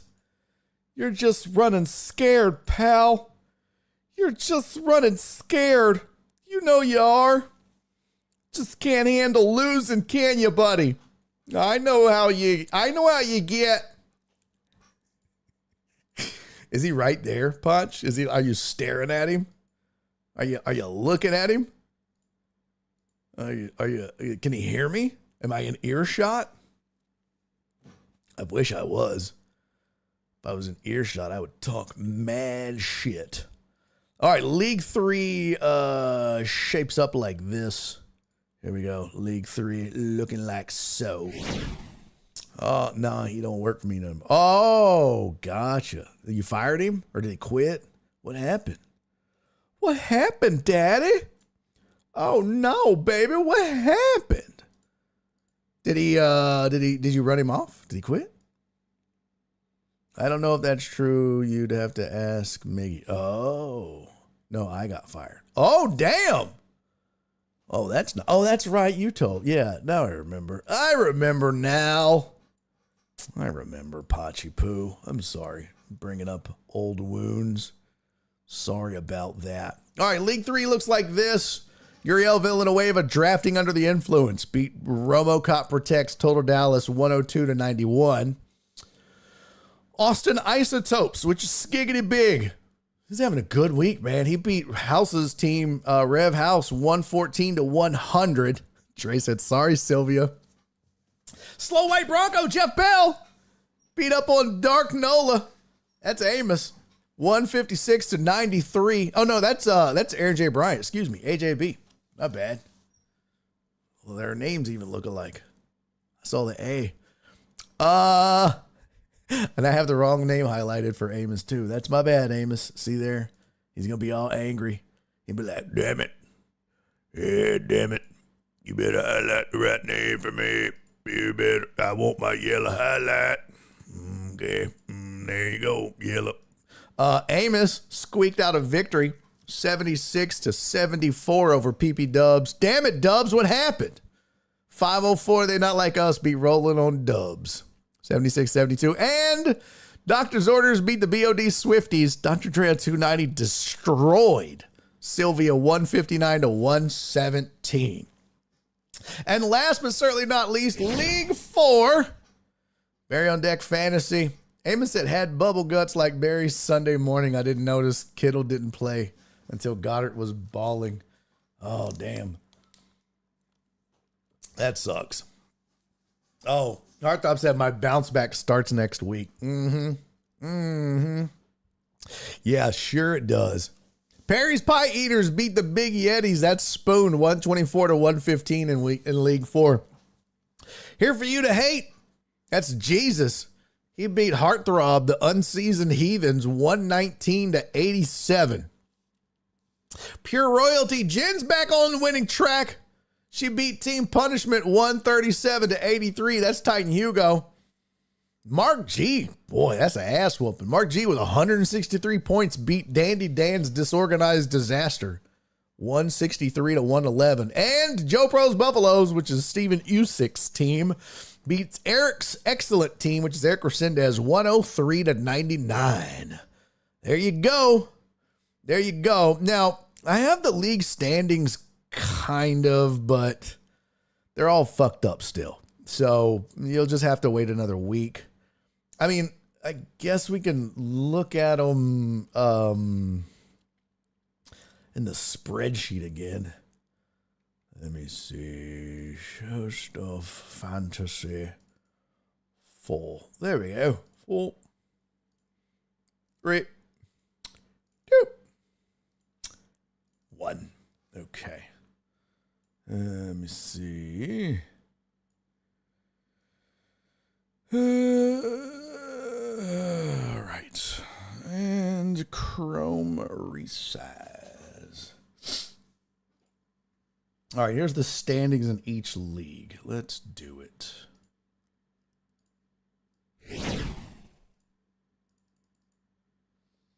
Here is what the standings look like. Okay, bitch, zoom out. 1, There you go. BZH 420 and Fistful of Assholes are 3-0. Beer for Breakfast and the champ is here 2-1. Tony the Handsome and the Penix Mightier Than the Sword, Hanging with Hernandez, taking another L, and Chris's CDC guidelines are all 1-2. And FJ is 0-3. Damn, is that? I thought FJ won this week. Damn, FJ, how bad is it, brother?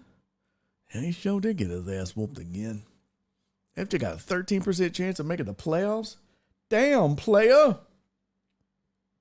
I don't know why this didn't sort right, but it should have sorted and it didn't. Hold on. Let me check one thing here. Let me get this. I got to make this full screen to sort it right. Give me 1 second, players. Let me get this range sorted correctly. Oh, I see now why. I'm going to sort by C. And then by D.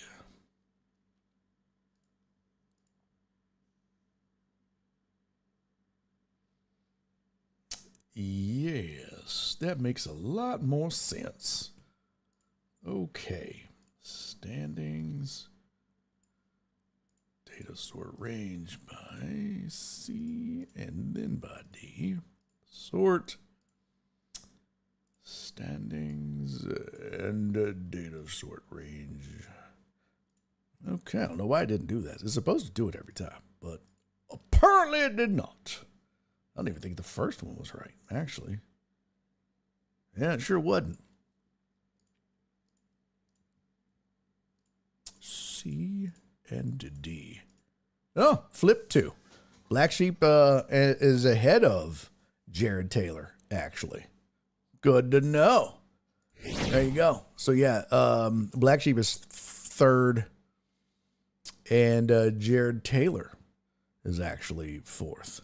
All right, League 2 is looking like this. Let's ignore this. That's all wrong. Cal's Burgers is 1st, undefeated. What the hell? Cal's Burgers is 1st, 3-0. Big Boss, Chingones, and Lisa's Loud Team are all 2-1. And then it's just a clusterfuck of fuckery in the back end. All 1-2 teams. For Whom the Dell Tolls, Cal's on Parade, Jenny's Scary Team, Vacation Mode, Mahomes Got C Cups, and 713 Hooligan, all 1-2. But, a couple of us got some points going and brewing, and look at that, a measly 306. I'm coming for you, Lisa! I even have more points than Saul. Get out of here. I have more points than Alex's raggedy-ass 3-0 team. I think I had the most points of the week. Show did, bitch. 140. And I mean, that wasn't the most points in any league. Who had the most points in any league? 154, 140, 159 was Dre, and let's see, 159 and 163. So Mark G had the highest score of the week. Mark Dre. Dre was 2nd. All right, League 3 standings look like so. Dre's 3-0. Drafting Under the Influence, Uriel is 3-0. Sylvia and Amos are tied at 2-1. And then a clusterfuck of fuckery. Jeff Bell, Skiggity, Total Dallas, PP Dubs, and House are all 1-2. And Aaron J. Bryant is 0-3. And then in League 4, the standings looks like so. Mark G's 3-0. Uzi Perry and Jesus and Titan Hugo. Oh, that's close. Titan Hugo and boy, all that. Look at that. 2nd place. Tight. Heartthrob, Spoon, Dan, and Jen are all 1-2. And Eric Resendez, 0-3. There you go. There's your fantasy updates for the week. Get on it. Good luck, everybody. Good luck. Okay. 4:38. I got to pee. Not the other one. Barry, but who's undefeated? Suck it, nerd. With that old shitty loserish ass team. All right, you know what time it is now? You know what time it is now? Oh, damn, 434 points is good. That's pretty good. It's time for something we hadn't done in a hella long time. It's time, ladies and gentlemen, for a little Laminator 5000. Let's go! Let's get it. A little Laminator 5000 action, shall we? It starts now, bitches! Week 4. We have 3 weeks of data. And so it begins.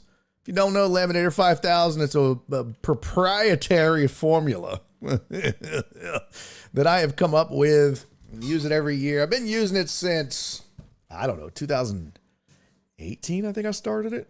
Back when I was on ESPN radio. And I don't know, I've been tweaking it every year, and every year it grows and gets better or worse or whatever.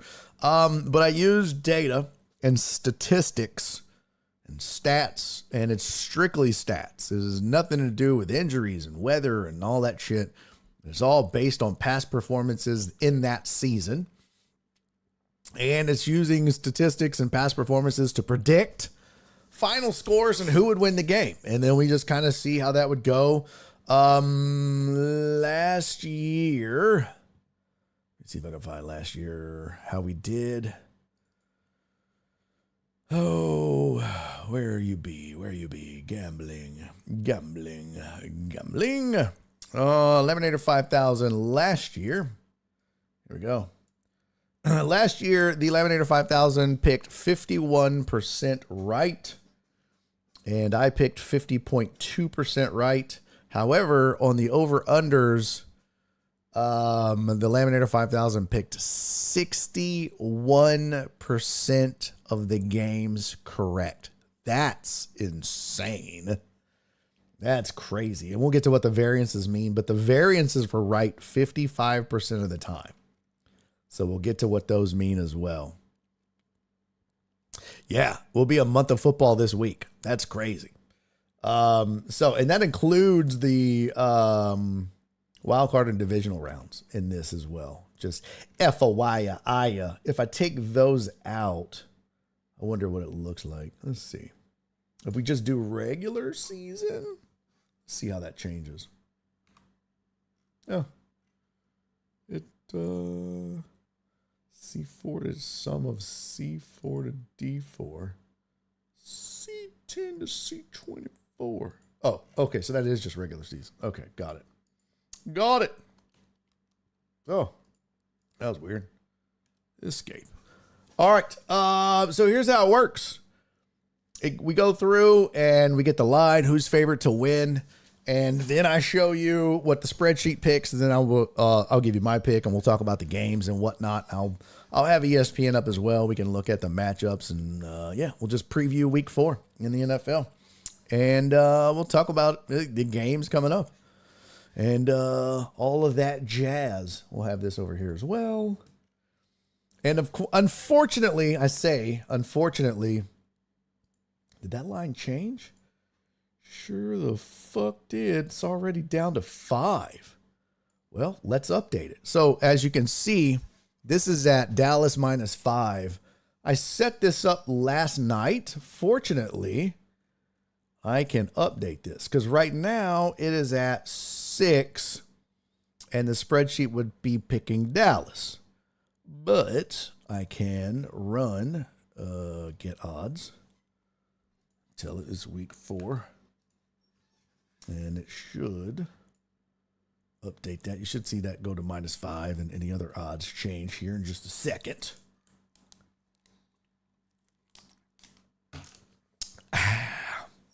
It takes a second. It processes and takes a minute. All right, week 4. That's part 2 of it. There you go. Spread is 5. I saw another one change too.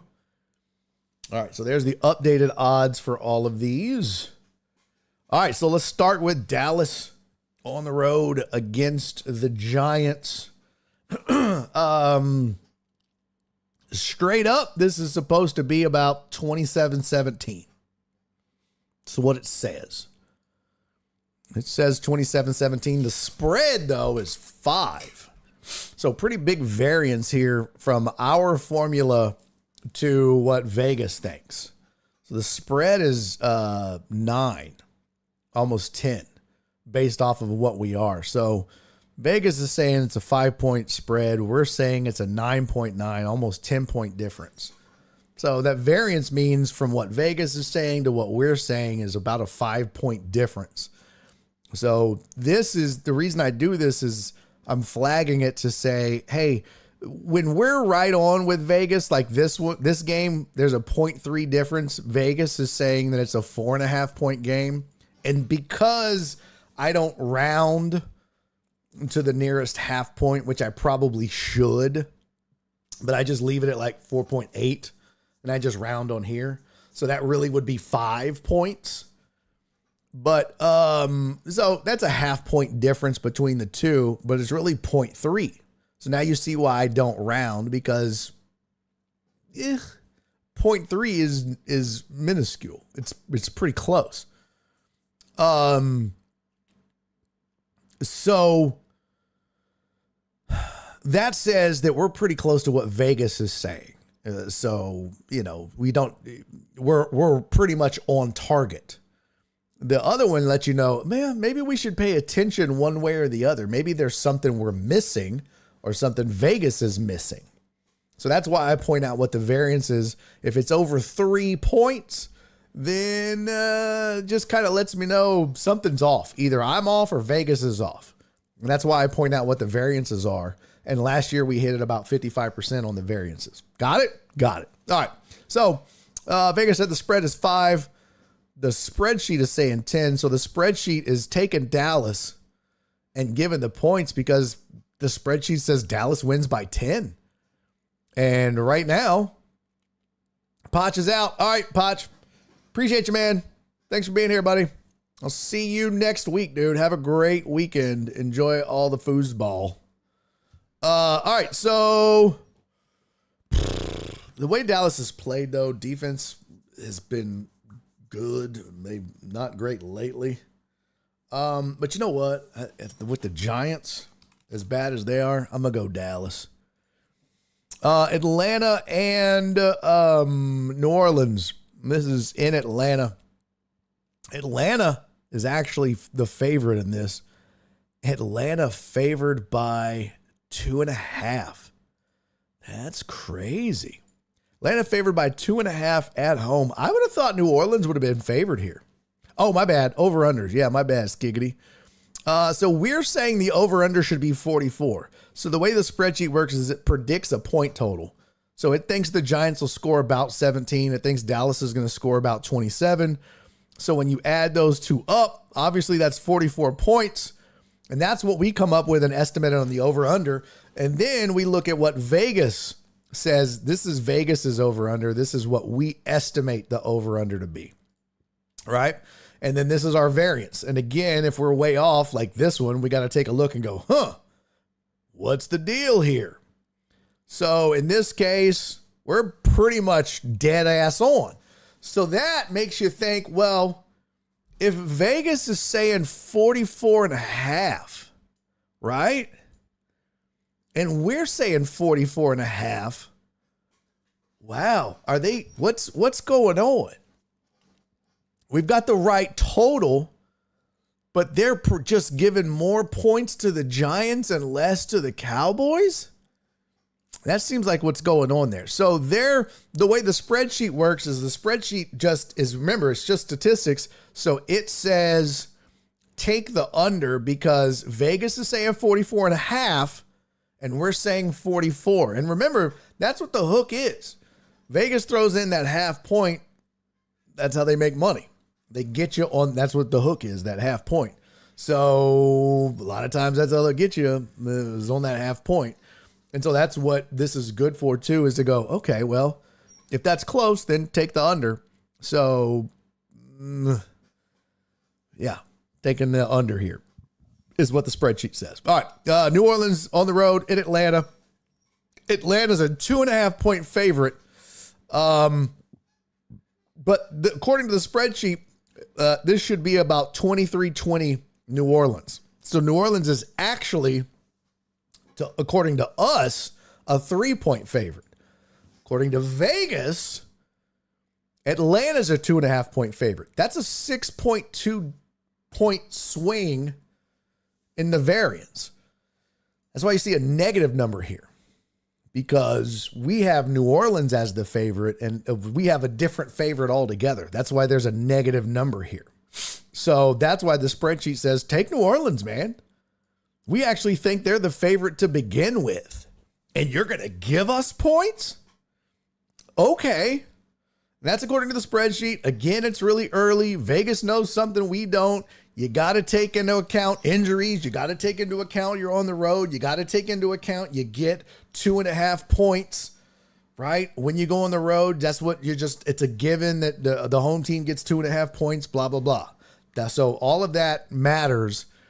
And then, because over here, like you see these adjusted points, this is what I give when I add the spread to it. But just straight up, we say this is a 23-20 game. So yeah, Skiggity said New Orleans has a ton of injuries. So that's another thing to keep in mind. I'm gonna stick with New Orleans on this one. I'm gonna stick with New Orleans. Over under is at 42. See how crazy this is, man? My over unders are usually really close with Vegas, that kind of lets me know that my formulas are pretty good or pretty close. So over under says take the under. 42 is what I predict, and Vegas says 42.5. I'm a half-point difference. I'll take the under. All right, next one is Rams on the road at Chicago. Rams, we predict, will score 23, Chicago 21. But this has Chicago is the favorite. Yeah, Chicago is a 3-point favorite. That's why you see the negative again. Anytime you see that negative, that means the dog is the favorite out there. So Chicago is a favorite at home. Or so the Rams we have would be, should be the favorite. Caleb Williams had a big game. No Cooper Kupp still. Kyron Williams has been able to run the ball. That Chicago defense is really, really good. They are at home. The Rams haven't looked great. What are they, 1-2 so far, I think? Let's see. What is the box score at? Yeah, Rams are 1-2. Bears are 1-2, but it's at home. And no Puka Nacua? Yeah. No Cooper Kupp, no Puka Nacua. See, that variance is big, but this is why, again, it's just statistics. So, you know what? I think I will go with Chicago this time. Because I do think that having that big game or having some success is going to help Caleb and getting to go home too. Or getting to play at home. Estimated total was 44.5. Vegas has it at 41.5. So the prediction is take the over. I actually don't like that. Now, I haven't been making predictions of my own here. I guess I should. Let's see. Hold on. How the hell? Insert. I want to insert a column to the right. Let me unhide this. Hold on. Damn it. Damn it, Bobby. I need to unhide this. There we go.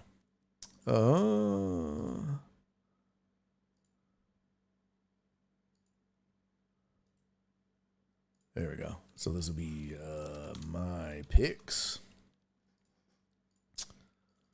And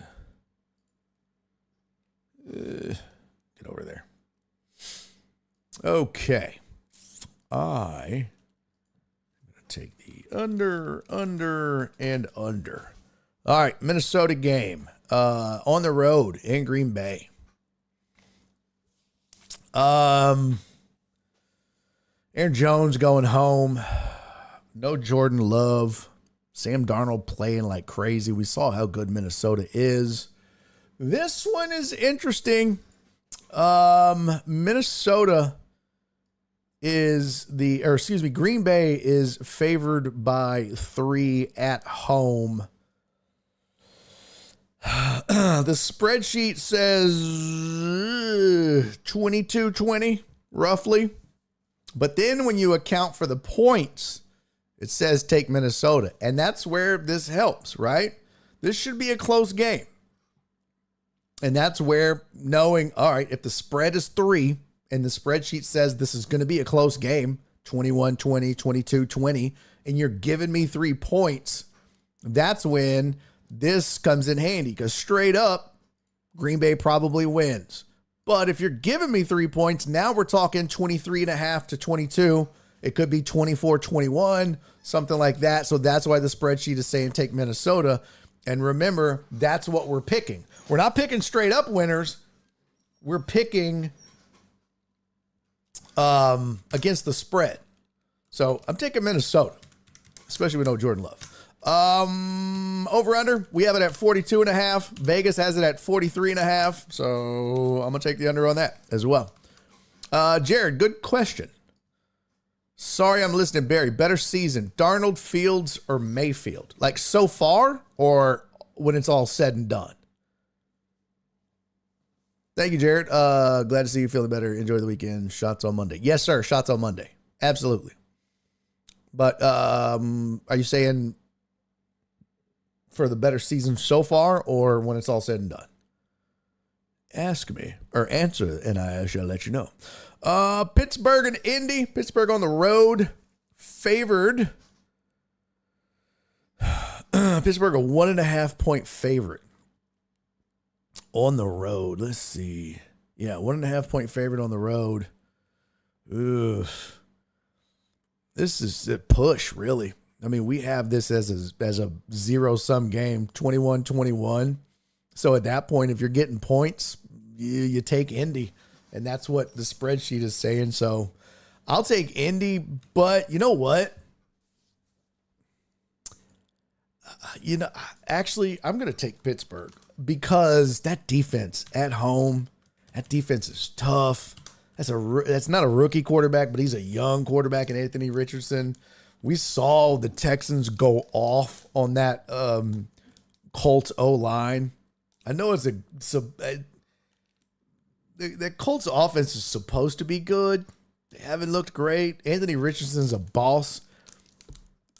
But outside of the 2 deep balls that he had against the Texans, he really didn't do much outside of that. So I'm a little worried.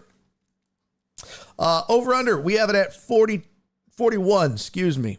No, I'm sorry. We have it at 42. And Vegas has it at 40. So they're saying take the over. Not with Pittsburgh's defense. I'm taking the under. Denver on the road in New York.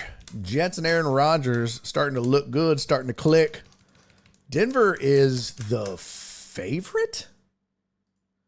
Say it ain't so. Oh, no. Jets favored by 7.5. How did that? That didn't go right. What? Yeah. Okay. So this is why you have to look at it and go, all right, that's weird. Yeah. So the Jets are a 7.5 point favorite. The spreadsheet says the Denver will score 20.9 points and the Jets will score 20. And this is why sometimes you look at the spreadsheet and go, yeah, all right. The spreadsheet says go Denver. We don't change anything. We let the spreadsheet do its job. But we also know sometimes the spreadsheet is stupid as fuck. And so we're going Jets there. We predict the total at 41. Over-under is 39.5. So it says take the over. I do like that, so I'll take the over. We got to roll here. Philly on the road to Tampa. Philly favored by 2. We say it's 22-22. I mean, we say it's a half-point difference in favor of Tampa. Tampa, though, good first couple of games. Philly struggled their first couple of games. Who's showing up, right? I do think it's advantage Philly because it's at home. It's a tough place to play in Philly. Tampa's lucky it's not cold yet. You're giving Tampa 2 points, but 2.5 is the difference. I do think Philly may have figured something out last week. Tampa's got a ton. It's just of weapons. It's just which Baker Mayfield shows up and which defense shows up for both teams. I kind of think I'm going Philly at home in this one, and I'll give the 2 points to Tampa. I think Philly at least wins by a field goal. We say 45 points. Vegas says 43.5. So the spreadsheet says take the over. I think I'm taking the under with those defenses. We'll find out. I might be off on that. Jeff Bell booed me. Jeff, I got to say, man, Denver's been impressive. I keep thinking they're bad, but they have been surprisingly not bad. I'm not going to say they're good, but they've just been surprisingly not bad. I mean, 26-20 to the Seahawks is not terrible. 13-6 against the Steelers was bad. Then they go and beat the Bucks 26-7. They've been not bad. Very surprising. All right, Cincy on the road at Carolina. Look, it don't matter. Just put me down for Cincy. Carolina with Andy Dalton, great. This says Carolina scores 18. That number's off because that was the Bryce Young numbers. So we know that number is going to be higher. But I also think Cincy's number is going to be higher. They're going to start to gel better and figure things out. Cincy a 4.5 point favorite at home. I think that's a lot to give up. But Carolina, their problems were more than just Bryce Young, if we're being honest. So give me Cincy at home. Over under 41 points. Vegas says 46.5. Ooh-wee. Give me the under big time on that. All right, Houston at home against Jacksonville. Houston favored by 6. Trevor Lawrence, there's talk about him losing his starting job. Final score in this one, spreadsheet says 22-21.5. Spreadsheet says this ain't as close as Vegas thinks. Vegas says 6 points is the difference. Spreadsheet says half point is the difference. There's one of those variance games.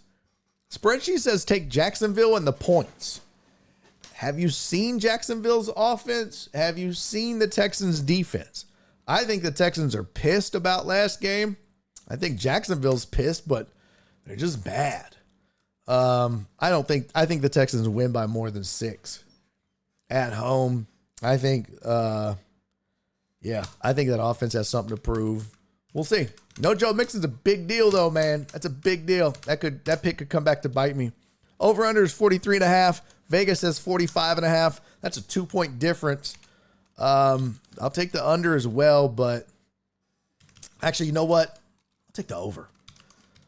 I think both teams try to get off a little bit.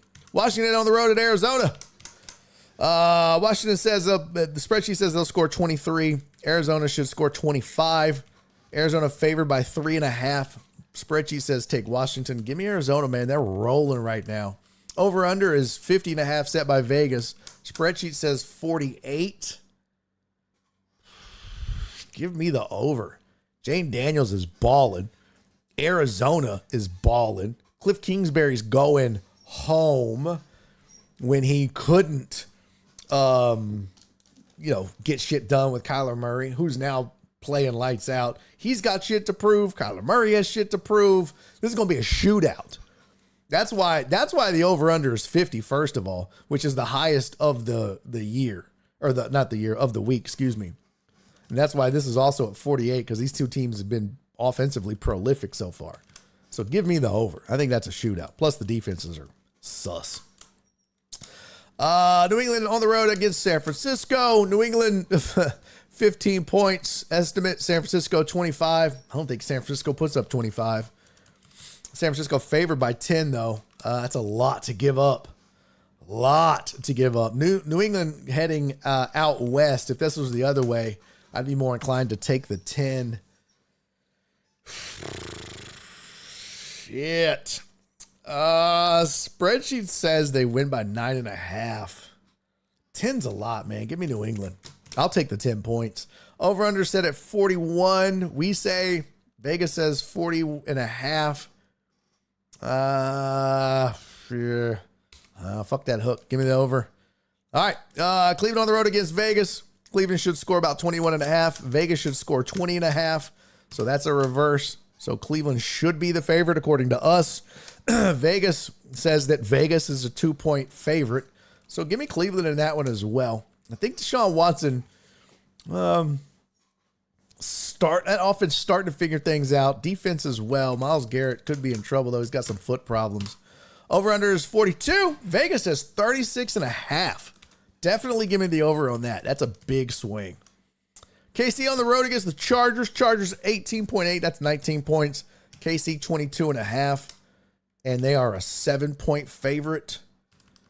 We say it's a 4-point swing. I'll take the Chargers and the 7. Divisional game. I'll take that. Over-under is 41.5. Vegas says 39.5. I'll take the over in that as well. Buffalo. They've been balling, man. They running up against Baltimore, though. We say Buffalo scores 21.5. Probably more than that. Baltimore scores 23.5. Baltimore is a 2.5-point favorite. We say Baltimore scores, they should be a 2-point favorite. Ergo, Buffalo and take the points. I dig that. Buffalo's been balling. I'll take the points and Buffalo. 44.5 we have is the over-under. Vegas says it's 46.5. So we say take the under. I feel like that's going to come back to bite me, but I'll do it. I'll take the under. All right, Tennessee on the road against Miami. We say Tennessee should score 20.5. Miami should score 25. This is all, by the way, Tua numbers. They may be as bad as Tennessee's offense without Tua. So they say take Miami and give the point. Only because they're at home. But yes, I'll give the point just because they're at home. But this is going to be an atrocious game. And I'll definitely take the under 36.5 in that.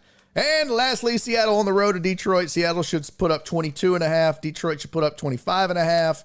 That is a 3-point swing. Vegas says 3.5. And Detroit is the favorite. So because of that, it should be 25 or 26-25. Seattle, give me Detroit. Give me Detroit, man. Detroit is hot. I like it.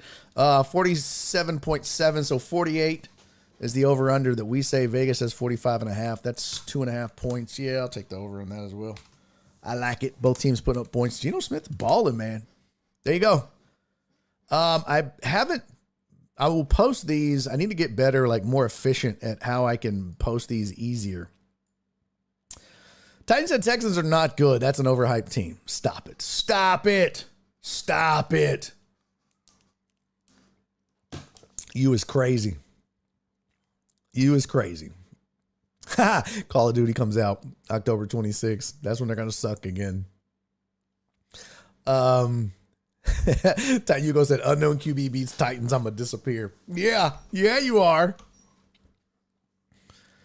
Well, Amari Cooper had a better week last week. Jerry Jeudy had a better week. I think if you go back and look statistically, the offense is starting to figure things out a little bit. I mean, it didn't translate into a win, but based on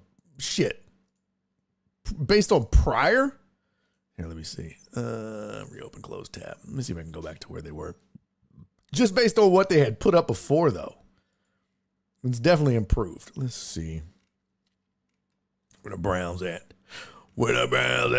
Yeah, they got blown out 33-17, won 18-13, and then 21-15. Amari Cooper had a touchdown. Had 2 touchdowns. This defense gave up 3. And then that Jags win. Sean Watson had a rushing touchdown. Yeah, I thought it was better than that. You might be right, Tiny Hugo. You might be right on that. All right, so that is it. I need to, I'll figure out a way to put this somewhere. I need to like have a way where I can export it easier. But there you go. That is the Laminator 5000. All right, did I miss anything I wanted to get to? Pick'ems are done. Got that. Top 25 was done. Oh, shit. I'm going to do a Monday. I didn't get to the birthdays. This week. PP Dubs had a birthday this week. Jeremy Vinegar had a birthday this week. I didn't get to either of the birthdays. PP Dubs' birthday was September 23rd. Jeremy Vinegar's birthday was September 24th. Both of those days I was out, Monday and Tuesday. And I could do the birthdays. One, it's late in the show. But two, I'll call you right back, babe. I'm wrapping up right now. But two, I want to do shots. So we're going to do that on Monday. All right? That's what we're going to do. Okay? So, there you go. That's a show. We got one in this week. God bless. Didn't think it was going to happen. Didn't think it happened. Hey, man, thank you guys for the subs. That was fucking amazing. You guys are ridiculous. I appreciate that. Giggity said, I like the Laminator 5000. I'm actually moving it over to be a visual thing and not a spreadsheet. I had it last year visual, so it'll be more like, it'll be easier to see. Hey, what up, Robert? Robert, I'll see you Saturday, big dog. What up, Mark? Good to see you, homie. Love you, Donna. PB Dubs, happy birthday, homie. We're going to celebrate next Monday, okay? I know, I'm sorry. My asshole ruined it. I'm sorry. I hate my asshole. Mark said, I'm here. Great show. Love you. Bye. All right, Uriel. See you next week, buddy. I got you next week, though, Dubs. I'm sorry. I feel like an asshole for that. I feel like an asshole because of my asshole. But I got you, pimp. I shan't forget. All right. Yep. Heartthrob, appreciate you, buddy. You have a great weekend too. Y'all enjoy the football. Enjoy the college football. I'm sorry we didn't have the shows we should have had. We'll get better next week. I have a lot of this graphic stuff figured out, so hopefully I'll be done with it. I can tackle this shit this weekend and maybe get it all done. Probably not, but I hope so. All right, until I see you next week, do me 3 favors. Be safe, be kind, and most importantly, love each other. See y'all next week. Bye.